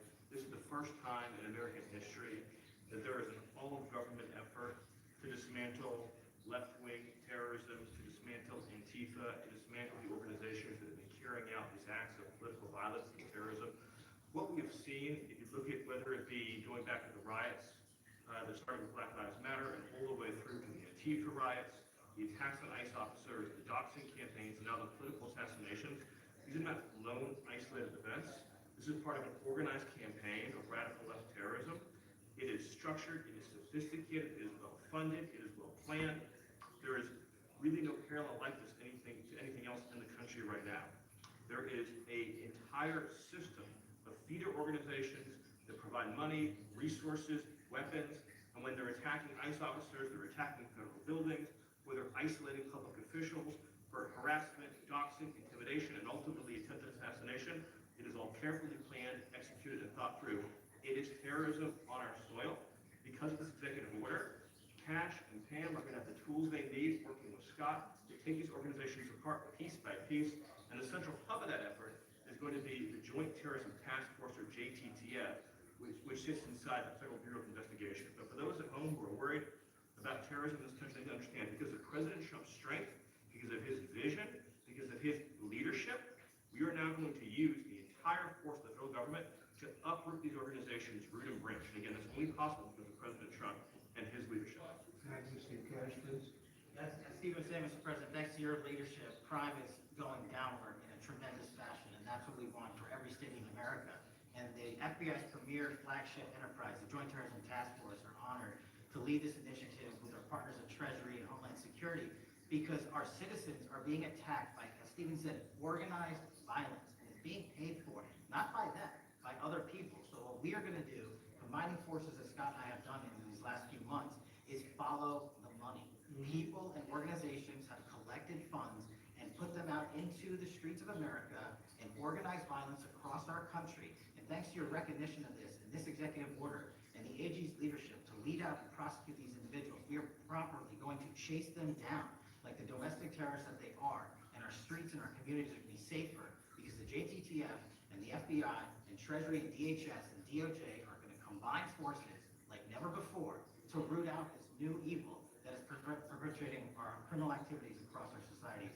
And we are just so thankful for your leadership and recognition of it. It's not easy to do. Thank you very much, ma'am. What? Besides Antifa, is there a specific group or person you're targeting in this? Any organized group, any organized group who are committing these crimes, and we're working with the Secretary of Treasury. You know what law enforcement has told us under President Trump's leadership? He's taken the handcuffs off law enforcement. They can do their jobs now, thanks to you, President Trump, and that's what's happening. And all of these agencies that Cash mentioned, we work hand in hand together. Our prosecutors were following the money with Treasury. We're working with Homeland Security. Cash's agents, all of our agents, DEA, ATF, U.S. Marshals, combined are working and with state and local government to take these people off the streets who are jeopardizing lives. Can I just illustrate this? So I was talking with Cash and Stephen about this a couple of days ago, sir. So I believe it was in Oregon where you had a federal building where there were men in black ski masks who were committing acts of violence, who were shutting down a government building. To the president's point, they don't come from nowhere. These are paid people. This is organized. They're committing acts of political terrorism on American soil. And it's time we had a government that looked out for the American people rather than people who are committing violence against the American people. When you go out to Portland and you see what's happening in Portland, this is like nobody's ever seen anything like it. Every night, and this has gone on for years. They just burned the place down. And, you know, the shop owners, most of them have left, but the few shops that are open, they just use plywood and just like 3/4 inch plywood. They don't put stuff on it because they know it's going to be burned down. These are professional agitators. These are bad people, and they're paid a lot of money by rich people, some of whom we know. I'm sure I know some. I don't. If I knew, I wouldn't associate because I'll be in trouble. Because Pam will say, "Why are you associating with this person?" But I will tell you that these are bad people, and they're paying a lot of money, millions of dollars. But take a look at Portland sometime. These are wild. These are crazy people, and they're trying to burn down buildings, including federal buildings. And on my list of things that I want to do before we finish up with the cities, because I think we're going to whip the cities back into shape, and we have to. We cannot let our cities, and that's a small example, but it's the most violent example. It's every night, and they've done it for years.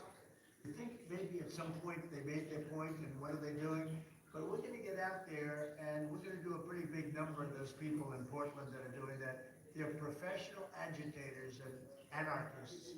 They're actually anarchists, yeah. Go ahead, why don't you defend? Let's see you defend them, Jeff. So that we can explain that to our stories. You don't explain it right, though, Jeff. Go ahead, let's go. Maybe let's give you another chance. Go ahead. Antifa, Soros, what name are you talking about? Well, Soros is a name certainly that I keep hearing. I don't know, but Soros is a name that I hear. I hear a lot of different names. I hear names of some pretty rich people that are radical left people. Maybe I hear about a guy named Reid Hoffman. Somebody's a pretty rich guy, I guess, and I hear about him. I don't know, maybe could be him, could be a lot of people. We hear the same names, but they're bad, and we're going to find out. And if they are funding these things, you're gonna have some problems, because they're agitators and they're anarchists. These are anarchists, really bad, okay? Yeah, please. Can you, now, Mr. President, can you, are you on? Who are you with? Who are you with? I'm with the Center Flex, Sarah Roberts. There's also, as you know, Antigua is not just a domestic, or now a domestic organization, it's also international. There's another one that's looking at, also designating them a terror organization. Right. Have you been working with your intel community, and the BNI to possibly expand that to making them designated Yes, international? yeah, we have to, it's an international, in many cases, it is international. But Yeah. that's what I mean, if someone takes positions, that it says they're Antigua, what happens to them? What will happen? Well, I'd say the maximum under the law, we'll see.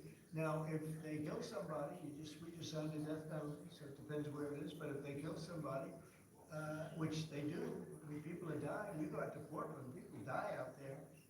Many people have died over the years in Portland, I don't know how anybody lives there, it's amazing. But it's anarchy out there, and that's what they want. They want anarchy, like when they attacked Seattle and took over a big percentage of the city. I was gonna go out and we were gonna do a big number. They heard that and everybody broke up all of a sudden. But, you know, you have governors that have to run that, and a lot of them don't do that. I don't like to go out, I'd rather have Pritzker support when we go into Chicago, but if we don't have it, that's okay too, because we're paramount, and we will do what we have to do. We're gonna make Chicago safe, we're gonna make everything, we're gonna make as many as we can, and usually that involves a surge. But what we did with, in the case of Chicago, by having the FBI go out there 5 or 6 months ago, we brought it down a little bit. You know, a little bit is 25%, so it's not so little, but it is when you're talking about the kind of crime and killings and murders that you hear in Chicago. But we're gonna get it. Chicago's a great city. As the Union Pacific said, the head of the Union Pacific was a great guy, started off as a low-rung guy. He said he started at a caboose, and now he's the chairman of the Union Pacific. But he's a great guy, but he said, sir, don't lose Chicago. The way he said it, I said, boy, it really hit me. You know, he's a man that knows all the cities. The Union Pacific, I guess, is our largest railroad, and he knows all the cities. He's been doing it for 45 years, and he said, sir, don't lose Chicago. And the way he said that meant a lot to me, and we're gonna go into Chicago very soon. We're gonna take care of Memphis. We're gonna take care of Memphis. You can't walk a block without getting shot. We're gonna take care of that one, just like we did Washington, D.C., and we're gonna do Chicago very soon. Yes.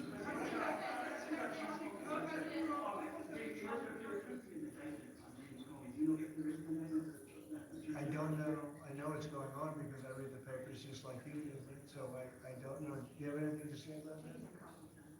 Yeah. Can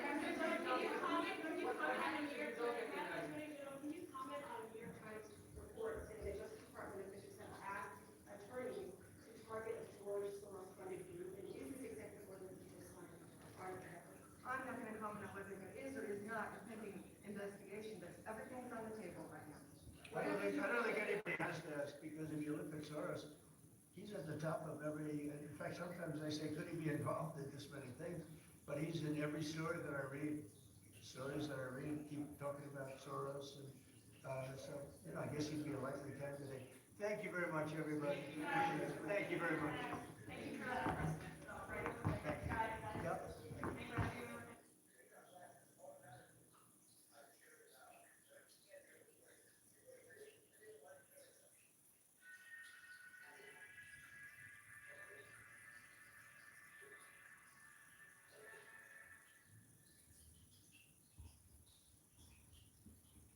Well, thank you very much. It's an honor to have a friend of mine, a very good friend of mine. We've become friends, actually, through the trials and tribulations of everything.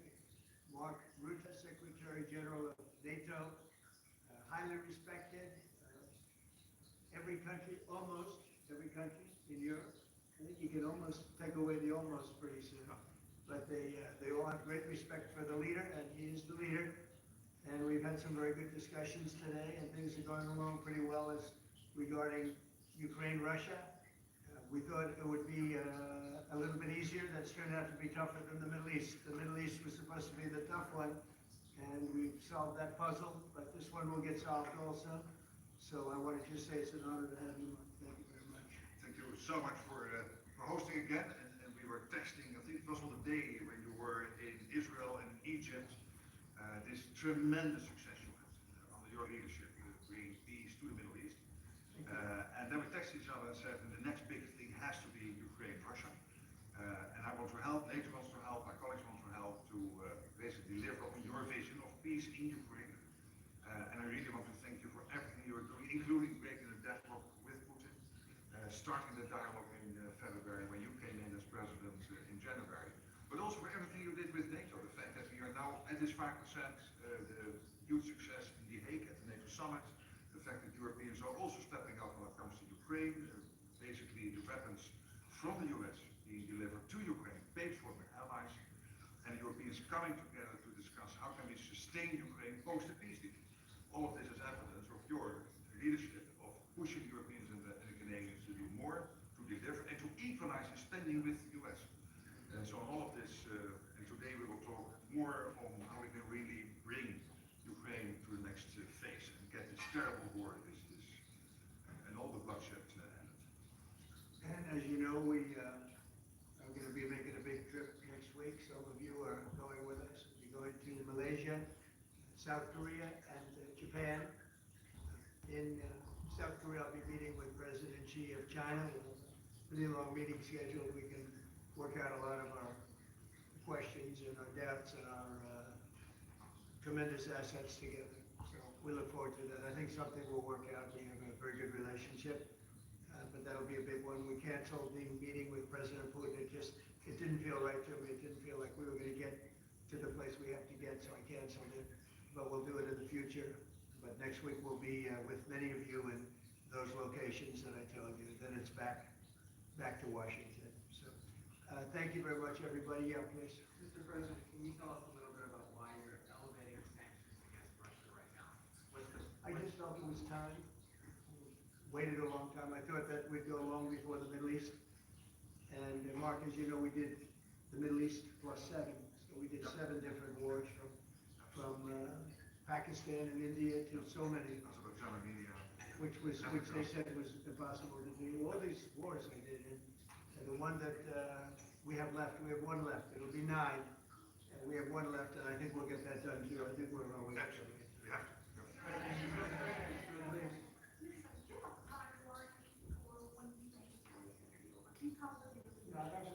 You can't have, in war, it's hard to have a timeline. So many things happen in war. Go ahead. Well, the problem with the Tomahawk that a lot of people don't know, it'll take a minimum of 6 months, usually a year, to learn how to use them. They're highly complex. So the only way a Tomahawk is going to be shot is if we shot it, and we're not going to do that. But there is a tremendous learning curve with the Tomahawk. It's a very powerful weapon, very accurate weapon, and maybe that's what makes it so complex. But it will take a year. It takes a year of intense training to learn how to use it. And we know how to use it, and we're not going to be teaching other people. It's too far out into the future. Yes.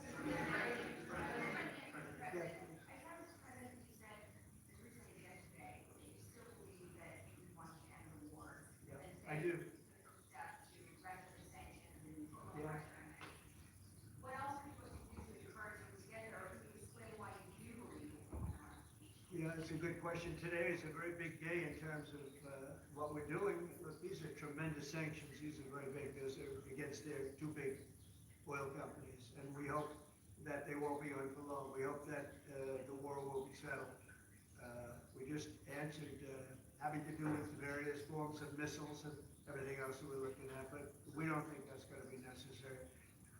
We would like to see them just take the line that has been formed over quite a long period of time and go and let's, go home.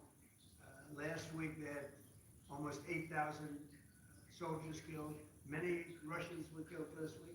Many Ukrainians were killed last week. We think it's ridiculous and would like to have it end.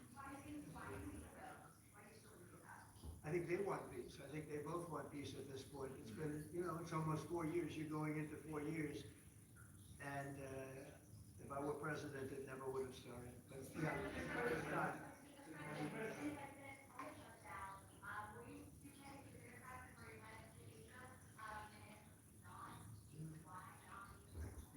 it's a shame that it's shut down because we have the greatest economy, as you were saying before, we have the greatest economy in the world right now by far, the United States. We have almost 18, now it was 17, now it's $18 trillion being poured into our country, and it's no time for shutdowns. I don't think it's affecting what we're doing, but it's too bad for a lot of people. We have a lot of good people that aren't working right now that should be, and it's because the Democrats want to try and renegotiate the deal that they had negotiated. They want $1.5 trillion given to illegal immigrants who came into the country, and it's going to hurt the health care of citizens of our country that have been paying into it, that have been working hard for it, that really deserve it.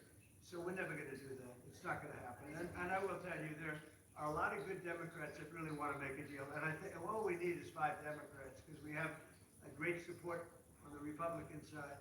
So I think we need 5 Democrats, and there are a lot of them that want to make a deal. So I think at some point,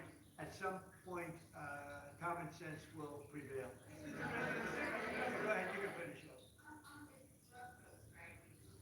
Yeah. Yeah, I'm sure. Well, they had one today in the Pacific. And the way I look at it, every time I look, is it is violent. And it is it's amazing the weaponry, everyone, you know, they have these boats that go 45, 50 miles an hour on the water. And when you look at the accuracy and the power, look, we have the greatest military in the world. We have the greatest weapons in the world. And you see a little bit of it there. One shot, everyone dead center. And the only way you can't feel bad about it is you realize that you won't feel badly about it, is you realize that every time you see that happen, you're saving 25,000 American lives. Every one of those boats that gets knocked out is saving 25,000 American lives, not to mention the torn up families all over the country. And whenever I see that, I say to myself, I just saved 25,000 lives. I will say that there are very few boats traveling on the water right now. Actually, that includes fishing boats, that includes any other kind of boat. But there are very few boats traveling on the water. So now they'll come in by land to a lesser extent, and they will be hit on land also. Go ahead, in the back, please. Yes, we have legal authority, right? We're allowed to do that. And if we do by land, we may go back to Congress, but this is a national security problem. They killed 300,000 people last year, these drugs coming in. They killed 300,000 Americans last year, and that gives you legal authority. We have a national security, really, I will say this, when you look at the people we're dealing with, and we know them, we know the people coming in, we know the boats, we know everything else. We're allowed to do it. It's in international waters. If we don't do it, we're going to lose hundreds of thousands of people. Now, they'll be coming in by land a little bit more because they're not coming in by boat anymore. There are no boats in the water. There are no more boats. We know the boat almost immediately. You know, it's pretty unusual when you see somebody with a fishing rod and 5 engines on the back of the boat. You know, you don't need that to go fishing. Wait. And we will hit them very hard when they come in by land. And they haven't experienced that yet, but now we're totally prepared to do that. And we'll probably go back to Congress and explain exactly what we're doing when we come to the land. We don't have to do that, but I think, Marco, I'd like to do that. You may respond to that if you want. Well, I mean, the question is, bottom line, these are drug boats. So if people want to stop seeing drug boats go up, stop sending drugs to the United States. Does it matter if it's in the United States? Well, these are all in international waters. The boats. Well, that's a different matter. Now you're talking about a law enforcement matter. In this particular case, there are people traveling on international waters headed towards the United States with hostilities in mind, which includes flooding our country with dangerous, deadly drugs. And they're going to be stopped. And that's what's happening. And in the case last week, you saw there was a submarine. It was a submarine. It was a submersible. That's a drug boat all the way through. We know what these boats are. The president just said it. We track them from the very beginning. We know who's on them, who they are, where they're coming from, what they have on them. You know, if you're running drug boats, you're in great danger. And drug usage is way down, and drug usage coming from the sea, they call it ocean drugs, little term that they use, the ocean drugs, is very close to non-existent right now. I wouldn't want to be in one of those boats heading away, driving happily to destroy the lives of people, and that's the end of them. So the ocean drugs and the sea drugs, drugs by sea they call it also, that's almost down to nothing, as you can imagine. So they continue to come in by land at a little bit less because they see something is going to happen, they don't like it, they see something, and they're right, something very serious is going to happen, the equivalent of what's happening by sea. And we're going to Congress just to tell them what we're doing, just to keep them informed. We have to do it for national security. We have to do it to save lives.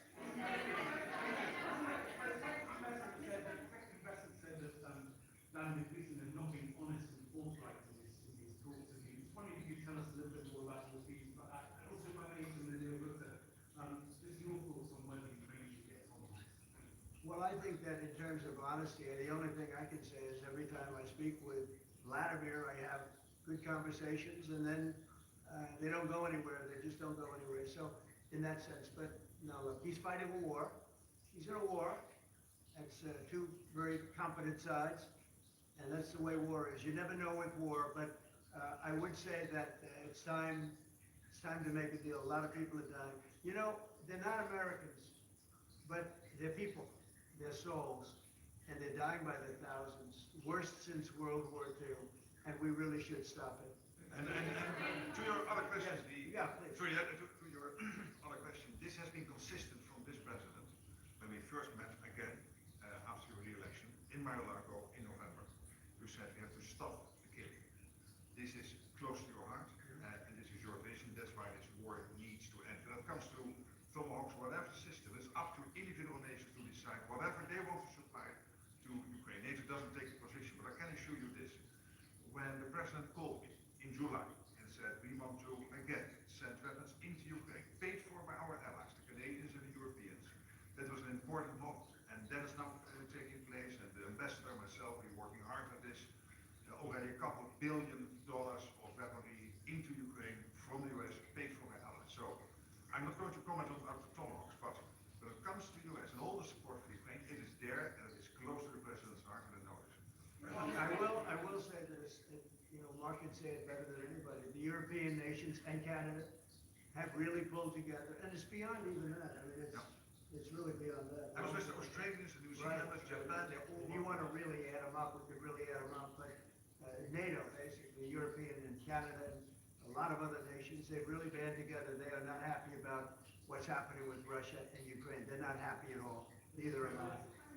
Jeff?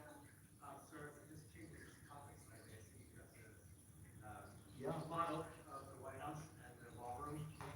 Many people were surprised the entire East Wing is being demolished because you said initially that the ballroom would just touch. Yeah.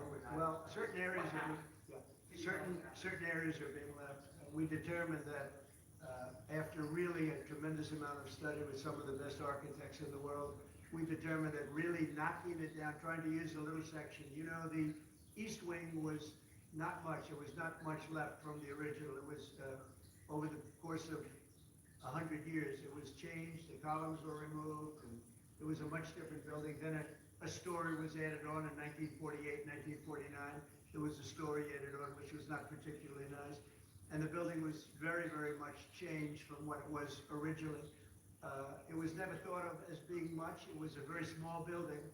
And rather than allowing that to hurt a very expensive, beautiful building that, frankly, they've been after for years, you have to have brought these along so people could see. But it's, you know, there's a relative, nobody's actually seen anything quite like it. I think it'll be one of the great ballrooms anywhere in the world.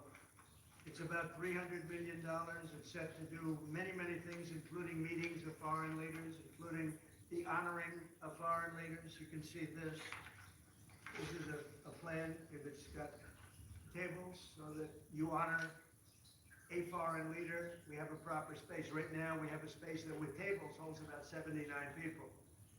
And this is a proper kind of a thing. Now, what the White House was doing, as you know, is they were putting tents out on the lawn. This is an interior shot of the ballroom. I think there'll be nothing like it. And it's being paid for 100% by me and some friends of mine, donors, to it. The government's paying absolutely nothing. We're also working with the military on it because they want to make sure everything's perfect. And the military is very much involved in this. They want to make sure everything is absolutely beautiful. You can see the kind of interiors that we're talking about. That's an interior of the ballroom. And it's the highest level. And you see it goes beautifully with the White House, and then the mix is beautiful. So over the years, many presidents have made changes. This obviously would be the biggest change, but this was something they wanted for at least 150 years. Many of you have gone to the events where they had, as an example, President Xi, or they had, you know, a leader of one of the countries, including the king and the queen from your favorite country, frankly. But where they'd be honored, and there'd be in a tent out on the lawn, and it would rain, and it was a disaster. Brian's shaking his head, you know what I'm talking about.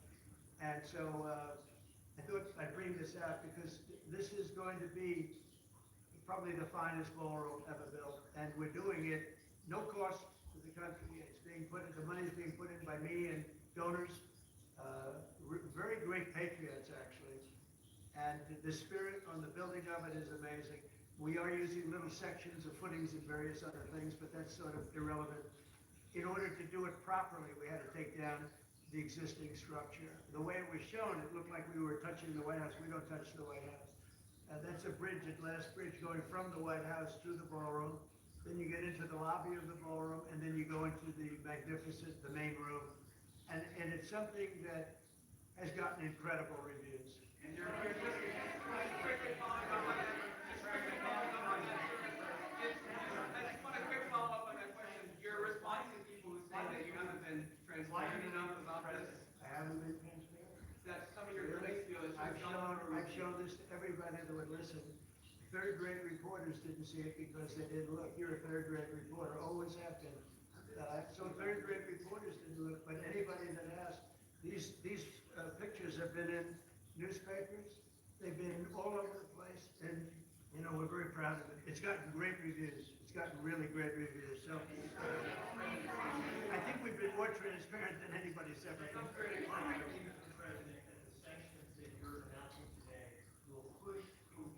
Well, I don't know that they will. I think that they'll certainly have an impact. They're massive sanctions. It's sanctions on oil. The two biggest oil companies, among the biggest in the world, but they're Russian. They do a lot of oil.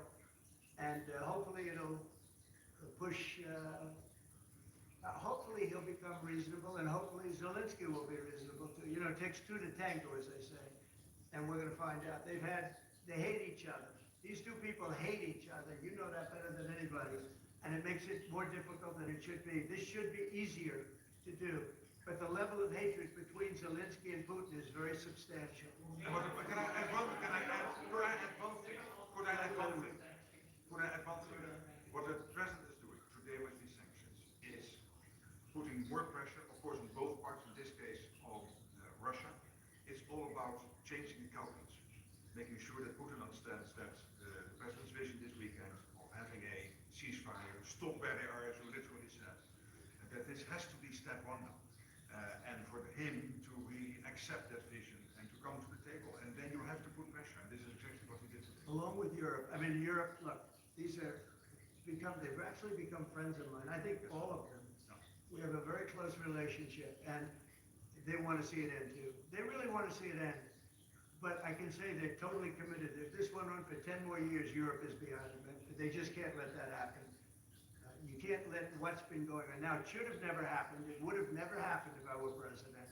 But it did happen. I inherited. This was Biden, a man who was, without question, you take a look at the new walkway, the presidential walk of fame, we call it.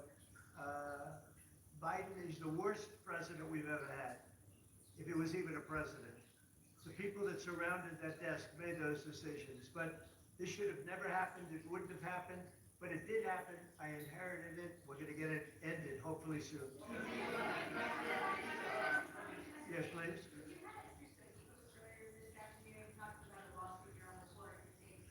Yeah, fake. Wall Street Journal is fake. Less fake on financial than it is on gossip. Can you just confirm that my understanding of what happened is accurate? And as I understand that story framed it like we had just resisted U.S. Restriction on intelligence. No, it said that I gave Ukraine permission to shoot missiles deep into Russia. I didn't do that. Second of all, they're not using our missiles. They're using, I think, European missiles or from someplace, but they're not using ours. And what they do, I don't control that, but I do control our missiles. They're not shooting our missiles. It was a fake story. Wall Street Journal does a lot of fake stories. Thank you so much. The president of Colombia in a recent interview said that if you won't change, he thinks that people should get rid of you. We're talking about now Columbia, the country, not the university. Go ahead. He said what? He said that if you won't change, then perhaps you will be gotten rid of. Do you think that's a threat? Well, he's a thug and bad guy. He's a guy that is making a lot of drugs. We've just, as of today, stopped all payments going to Colombia, the country Colombia. Also, the school Colombia. No, we settled. We made a settlement with him. But no, he's a thug, and he's a bad guy, and he's hurt his country very badly. They're doing very poorly in Colombia. They make cocaine. They have cocaine factories. They grow all sorts of crap, that's drugs, bad drugs coming into the United States, goes generally through Mexico. And he better watch it, or we'll take very serious action against him and his country. His country is, what he has led his country into is a death trap. Please. How do you think these general presented a peace plan to you? Are you prepared to be chairman of the Board of Peace? Oh, there is no Secretary General peace plan. But I'm here, I really want to correct it because I saw some of that in the media. Of course, many people are thinking how to bring this terrible war to an end and supporting the president in doing that. Why I'm here is to dialogue again with the president how I can be, how NATO, my colleagues and other colleagues in NATO can be of maximum support to get that done. But there is no peace plan on the table. If there is a peace plan, it is what the president said last Friday and Sunday, which is stop where you are, stop the fighting. This is about NATO. We're a very proud member of NATO. We have a great relationship with the countries of NATO. I think made much better by our visit a few months ago when they agreed to 5% instead of 2% of GDP. That was a big concession. I think that was a concession that 2 years ago nobody would have said, even a year ago. Even 9 months ago before you were elected. Yeah, they would have said that's not possible. And the difference is they're paying 5% as opposed to not paying 2%. There were a lot of them weren't paying, with the exception of Spain. I think you're going to have to talk to Spain because Spain is not a team player. So other than Spain, everybody's 100%. And you could solve the Spain problem very easily, I think. If you want. Yeah, Brian, go ahead. Yeah, go ahead. And then we'll take Brian. Go ahead. Yeah, well, they do. So what's happened, you could say with that, you could say with beef, with all of it. The beef, the ranchers, let's say, who have done a great job, have lost their shirts for many, many years. They've really been decimated. And I helped them a lot. I put tariffs on things coming in to the country, including beef. And that gave them a chance to finally have a decent industry. We are going to be talking to them. They're great people, but they've been hurt for 25, 30 years. They've been losing because other countries have taken advantage of them. And by putting tariffs on, they've been able to make a few dollars. They've been able to have an industry. But I also want to keep the beef prices low. So I'll be talking with the ranchers, and I'll be speaking with a lot of different people, including Scott and Howard, and we'll do something. Because prices are way down in our country. Energy is way down. I think you're going to see $2 gasoline very soon. They see that it's $2.50 in a lot of places, $2.50. We were heading to $5, $6, and $7. If Biden didn't go back to my policy toward the end, you would have seen, but he didn't go back to the full policy, and he missed the most important thing. So we were up to, we were way up. I think you're going to see $2 gasoline. We couldn't even break that number. That's a big difference. The only cost that's really up is beef, and the fake news only wants to talk about beef. And what I did is I made it possible for those people to survive. They're incredible people, but they were being decimated by other countries, and I didn't want that to happen. So prices are way down, groceries are down, everything's down, energy's way down. Even interest rates with a bad chairman of the Fed, he's terrible, he's a fool. But even interest rates are down. So our country has never done better. We're going to take in, I think, $21 trillion this year. No country has ever taken in more than $3 and we're gonna take in $21 trillion of investments because of the tariffs. If we didn't have tariffs, we would be a mess. We would be a national security problem. And we've done a job. So I'm very happy about that. We're gonna do something very quickly and easily on beef to get it down. The ranchers understand that. They're so happy for what I've done. I saved them. I don't think you'd have any beef in this country if I didn't do that. So we're very proud of that. Yeah, Brian? Immigration officials were attacked by some protesters. Yeah, sure. That was other Democrats used very aggressive language referring to how U.S. Yeah. Is there any responsibility that we place on governors and other elected officials to use such press? Well, Gavin has to be careful. Remember that when I first came in, they had a terrible riot in Los Angeles. They had the fires, which shouldn't have happened. They didn't have the water for the fires. They should have had the water coming in from the Pacific Northwest. They didn't have the waters. They didn't have water in the hydrants or the sprinklers. So they had the fires, and then they had the riot. And if we didn't go and take care of that riot, you would have lost Los Angeles. You would have canceled the Olympics, which is because of me in Los Angeles. And the police commissioner, the head of the police said, if the president didn't come in, we would have lost Los Angeles. We did not have the capability of taking care of it. And he said it very strongly. And we did a great job. And within a week, it was all done. Within one day, it was done. But within a week, it was all done. And then they go back to their normal practice of weakness, of not taking care of criminals, meaning taking care of putting them in jails where they should be. Washington, D.C., and you all are the best people for that, because Washington, D.C. is now one of the safest cities. It was one of the most dangerous cities in the country. Now Washington, D.C., believe it or not, I'm embarrassed to say it in front of you, but Washington, D.C. went from one of the worst, most dangerous cities to, you can walk down the street, you can send your child to meet you at a location. Your child is going to be fine. We have a very, very safe city, one of the safest, and very proud of that. Memphis, by the way, is coming along fantastically. We're in Memphis right now. We had the FBI in Chicago. We're doing things. We haven't served Chicago yet. When we do, Chicago will be very quickly a very, very safe city. But if you look at what's happening in Memphis, it's great. But you got to look at Washington. People are coming up to me. People that work in the White House are saying, "Thank you, sir." And I immediately know what they're thanking me about. It's thanking they can walk to work. They would never walk to work a year ago. They can walk into work and they feel safe and secure, and it's beautiful. And I'll tell you what, it's really an honor to add that great ballroom to the structures in Washington. It's going to be one of the great ballrooms of the world, and I think it's going to be something you're all going to be very proud of.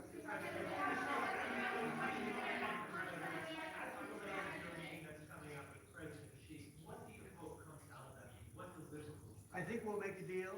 I think we're going to make a deal on the rare earth is the least of it. Look, the tariffs are much more powerful than the rare earth. The rare earth is a disturbance, but there's a lot of rare earth around. I'll tell you, I've had more calls on rare earth. We've got it, everybody's. We'll make a deal on, I think, everything. I think we're going to make a deal on soybeans and the farmers.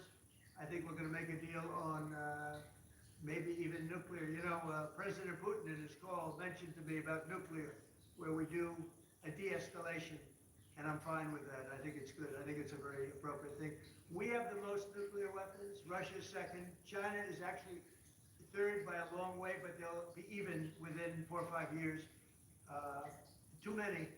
And we are talking about de-escalation. That's already being talked about. And I think we'll probably add China into the mix. President Xi to stop purchasing all that Russian oil that's funding this war against Ukraine. Well, I think I'll be talking to him about it. I think it's a little bit of a different talk. India, as you know, has told me they are stop. It's a process. You can't just stop it. But by the end of the year, they'll be down to almost nothing. That's a big thing. There was almost 40% of the oil. India, they've been great. Spoke to Prime Minister Modi yesterday. They've been absolutely great. China's a little bit different, a little bit different relationship they have with Russia. It was never good, but because of Biden and Obama, they got forced together. They should never have been forced together, but they're a little bit forced. But they're by nature, they can't be friendly. They can't be friendly. By nature, I hope they are friendly, frankly, but they can't be. you don't want, you should not have forced Russia and China together. And Biden did that, and Obama did that. They forced them together because of energy, because of oil. And so they are closer than they would normally be. I think I'll probably be talking about it. What I'll really be talking to them about is how do we end the war with Russia and Ukraine, whether it's through oil or energy or anything else. And I think he's going to be very receptive. He would now like to, I'm not sure that he did at the beginning, he would now like to see that war end. Mr. President, do you think she plays an important role in terms of inserting itself and convincing Putin, who he speaks to regularly, to stop the war? Yeah, I do. I think he can have a big influence on Putin. I think he can have a big influence on a lot of people. Look, he's a respected man. He's a very strong leader of a very big country. Yeah, I think he can have a big influence. And we will certainly be talking about Russia, Ukraine. Bring it back. My question is actually for the Secretary General. Mr. Secretary, I don't know if you've seen this, but polling out of Ukraine shows a massive collapse in Ukrainian support for the war. Gallup poll has it at 23%. That's less than a quarter. Zelensky came out today praising President Trump's proposal for freezing the front lines of battle as part of the ceasefire. He said that's a good compromise. So people view your coming here as, you're lobbying the U.S. government to continue its involvement in the war. You're obviously lobbying for more NATO weapons to be sent to Ukraine, but Ukrainians themselves don't want to fight the war. So how do you justify that morally? Well, I'm lobbying only for one thing, and that is to make sure that we end this war. And I don't have to lobby the president because we totally agree on this, and this is what he has been doing from day one. Everything he could do to bring to that office Putin, get a dialogue going, dialoguing also with Zelensky, and getting this war done. It's crucial. And the fact that U.S. is now supplying weapons into Ukraine, paid for by allies, is extremely important. And that's now happening since 2-3 months. About $2 billion moving into Ukraine. Why do you think that'll wind it down now? What do you mean? You think more weapons will wind down? No, I mean, there's more to be done. So what you need is, what the president said this weekend, stop where you are, so basically do a ceasefire and then have all your discussions about territory and whatever. But first, stop the war. This is what you said on Friday and on Sunday. It's a war, I mean, your question's really a valid one. It's a war that should have never started. And And you know how I feel about it. But it's a and- war that should have never started. And we're not selling any weapons to Ukraine, we're selling them to NATO, which is different from before with Biden. He just gave $350 billion worth of weapons and cash right into Ukraine, and that was so foolish. But we sell them to NATO, and in theory, you can do what you want with them. It doesn't have to be Ukraine, but probably it is most. No, what nations are doing now is buying from this program and making sure that the supplies in Europe. Ukraine to Europeans and Canadians. And for example, these are interceptors for the Patriot systems, crucial to protect the cities. Today, again, a Russian attack has killed children, at least seriously wounded children in kindergarten in Ukraine. So we need to make sure that the air defense systems are in place, and we need the US systems to do that, and the Europeans are paying for that. And this is exactly the type of actions we needed, and the president is doing that, and trying everything to get this war to an end, starting with the ceasefire.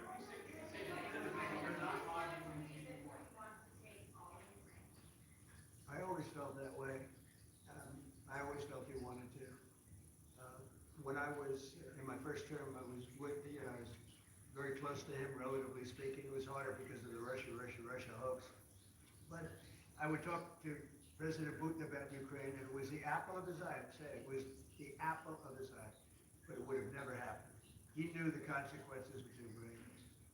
When we had a rigged election and all of a sudden I wasn't there, he said, well, I think he looked at Afghanistan, how horribly that was handled, so stupidly. And I think that really gave him a little additional, incentive. I always felt he wanted the whole thing, not a piece of it. But I think now he's willing to negotiate a little bit further, and I think he's willing to make a deal. We'll see. We'll see. We don't want him to have the whole thing. Go ahead, please. Yeah. Yeah, I'd like to. I think it's one of the most important decisions will ever happen in the Supreme Court. With tariffs, we're a strong sound country. We're a nationally secure, internationally secure country. We're a very rich country. Without tariffs, it's a slog for this country, a big slog. I think it's one of the most important decisions in the history of the Supreme Court. And I might go there. I really believe I have an obligation to go there. We are doing so well as a country right now because of tariffs. And you have to understand, tariffs have been used against us for many years, decades. And I've been just slowly but surely hurting our country so badly. That's why we owe $37 trillion. We owe that because other countries have taken advantage of us over many, many decades, And now we're a rich country. We're taking in money like we've never done before. Without tariffs, that would not be happening. And also, I solved, as you know, 8 wars. Of the 8, 5 of them, maybe even 6 of them, are because of tariffs. The threat of tariffs on these nations, if you want to fight, that's okay. India and Pakistan. If you want to fight, that's okay. But you're going to pay tariffs, and they're going to be very substantial. And we're in the midst of a trade deal, and they said, we don't want to do that. 2 days later, they call up, and they're not going to fight anymore. They have peace. But I've done that out of 8, I would say 6 times, 5 times, 6 times. Tariffs are vital to this country. And tariffs have been used against us by China, by every other country. And all we're doing is using them to negotiate fair deals. And as you know, we made a fair deal with Japan. We made a fair deal with all of Europe, the European Union. We made a fair deal with South Korea. These are countries that were taking so much money away from us, not sustainable. And now we're taking in hundreds of billions and even trillions of dollars. If this country is not allowed to have tariffs, if this country is not allowed to have the President of the United States negotiate on behalf of it with tariffs, we are put in a position where we're going to be a third world country. We can't let that happen. I think it's the most important case that we're going to have for many, many years to come. One of the most important cases we've ever had. With tariffs, we're a rich, secure country. Without tariffs, we're a laughing stock. We'll be a laughing stock. And I don't want to have anything to do with that. Thank you very much. Thank you. Thank you. Thank you very much.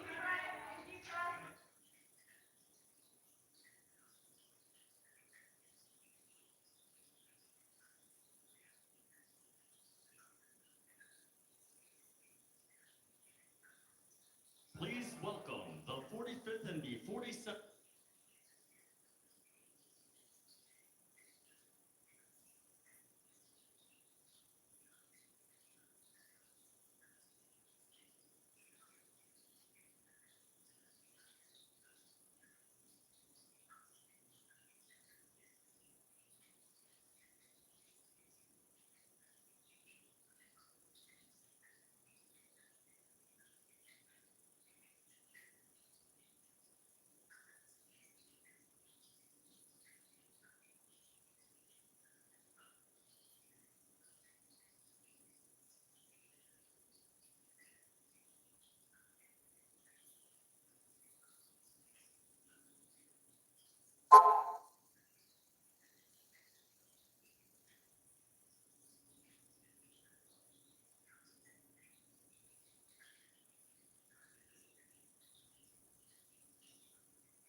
All right, YouTube family, I think I'm gonna end it there, man. I have a lot of reading to do and take care of, so I'm gonna go ahead and end the live there. Hope you guys had fun. Guys, if you guys want to go ahead and check out some of my videos, I have some videos premiering. I had one just premiere an hour ago. I do a lot of firearm content, guys, and I try to make videos to help people. Go check out some of my videos. I'm starting to really crank out a lot of videos in terms of, the things that I like to do. I love firearm content. I just made a video about some people having a road rage incident where a 11-year-old lost his lives. Go check out that. I've been, shooting firearms for years. I have quite a lot of experience. I go to the shooting range all the time. I do tactical training. I was a captain in the prison. So we did a lot of tactical training. I worked with dogs. I have a Belgian Malinois myself. And, I just want to do videos to help people, man. And, like that video is a pretty good video. You can get some good information from it. Check out the video before that. I have also one video premiering tomorrow. So that premieres at I think 12 or 1 o'clock. It's another video, another road rage incident. So I'm just gonna keep making a lot more videos like that to where I can educate people. Guys, I love to watch these kind of shows, and these kind of programs because I feel like a lot of people they will, get a lot of information, from the news instead of getting directly from the source. That's why I do these lives. Instead of hearing it from NBC, ABC, CNN, Fox, whatever, you can just listen to what the person says right now. Check out Forbes magazine, check out Forbes YouTube channel. You can see debates in Congress with, with congressmen and people that are appointed by Democrats or Republicans, whatever the case might be. Being informed can't be a bad thing. The only thing I ask that you guys did, if you guys did enjoy the live, just go ahead and hit that like button, man. I'd really appreciate that. And what can do me real better is if you guys subscribe to the channel. I try to do lives at least 2 to 3 times a week. Without you guys, I couldn't be up to, 18,000 subscribers. So, the goal is up to, is 100,000. I'm going, like I said, I'm going to crank out more videos so I can, I can get my channel up because I really want to like really make this something that I do full time. So I'm cranking out some videos. Watch out for them this week and next week. I'm gonna try to at least make at least one video every other day. There's so much information and knowledge that I have. I'd love to pass it on. I do gun reviews. I love animals. I love trucks. I have 3 motorcycles, all that stuff, all the stuff that, most guys like.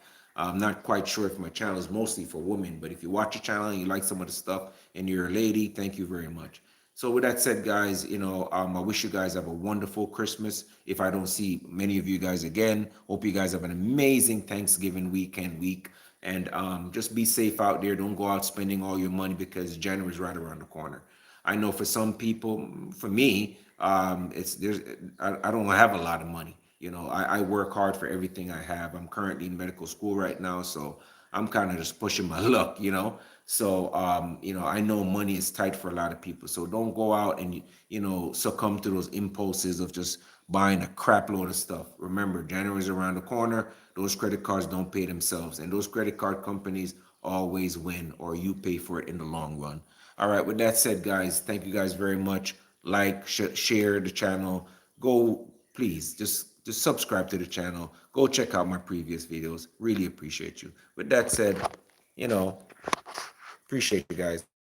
Black Mamba 305. I'm signing out, man. Thank you guys. Appreciate you guys joining, man. Thank you very much. I really love that everybody sticks with me. Even though I'm rambling on, people are still here. I appreciate that, man. Hopefully, I never get to see you guys in the hospital for any reason at all. I wish people, the best of health, best Christmas, best Thanksgiving. I didn't really eat too much turkey. I had a little bit, because somebody invited me for food. So, but I personally didn't cook. I'm actually cooking today. I'm actually cooking some curry chicken. I'm actually Jamaican, so I'm gonna get my curry chicken on, guys. So with that said, guys, have a wonderful day and take care. Watch the videos I tell. Watch the videos. All right, take care, guys.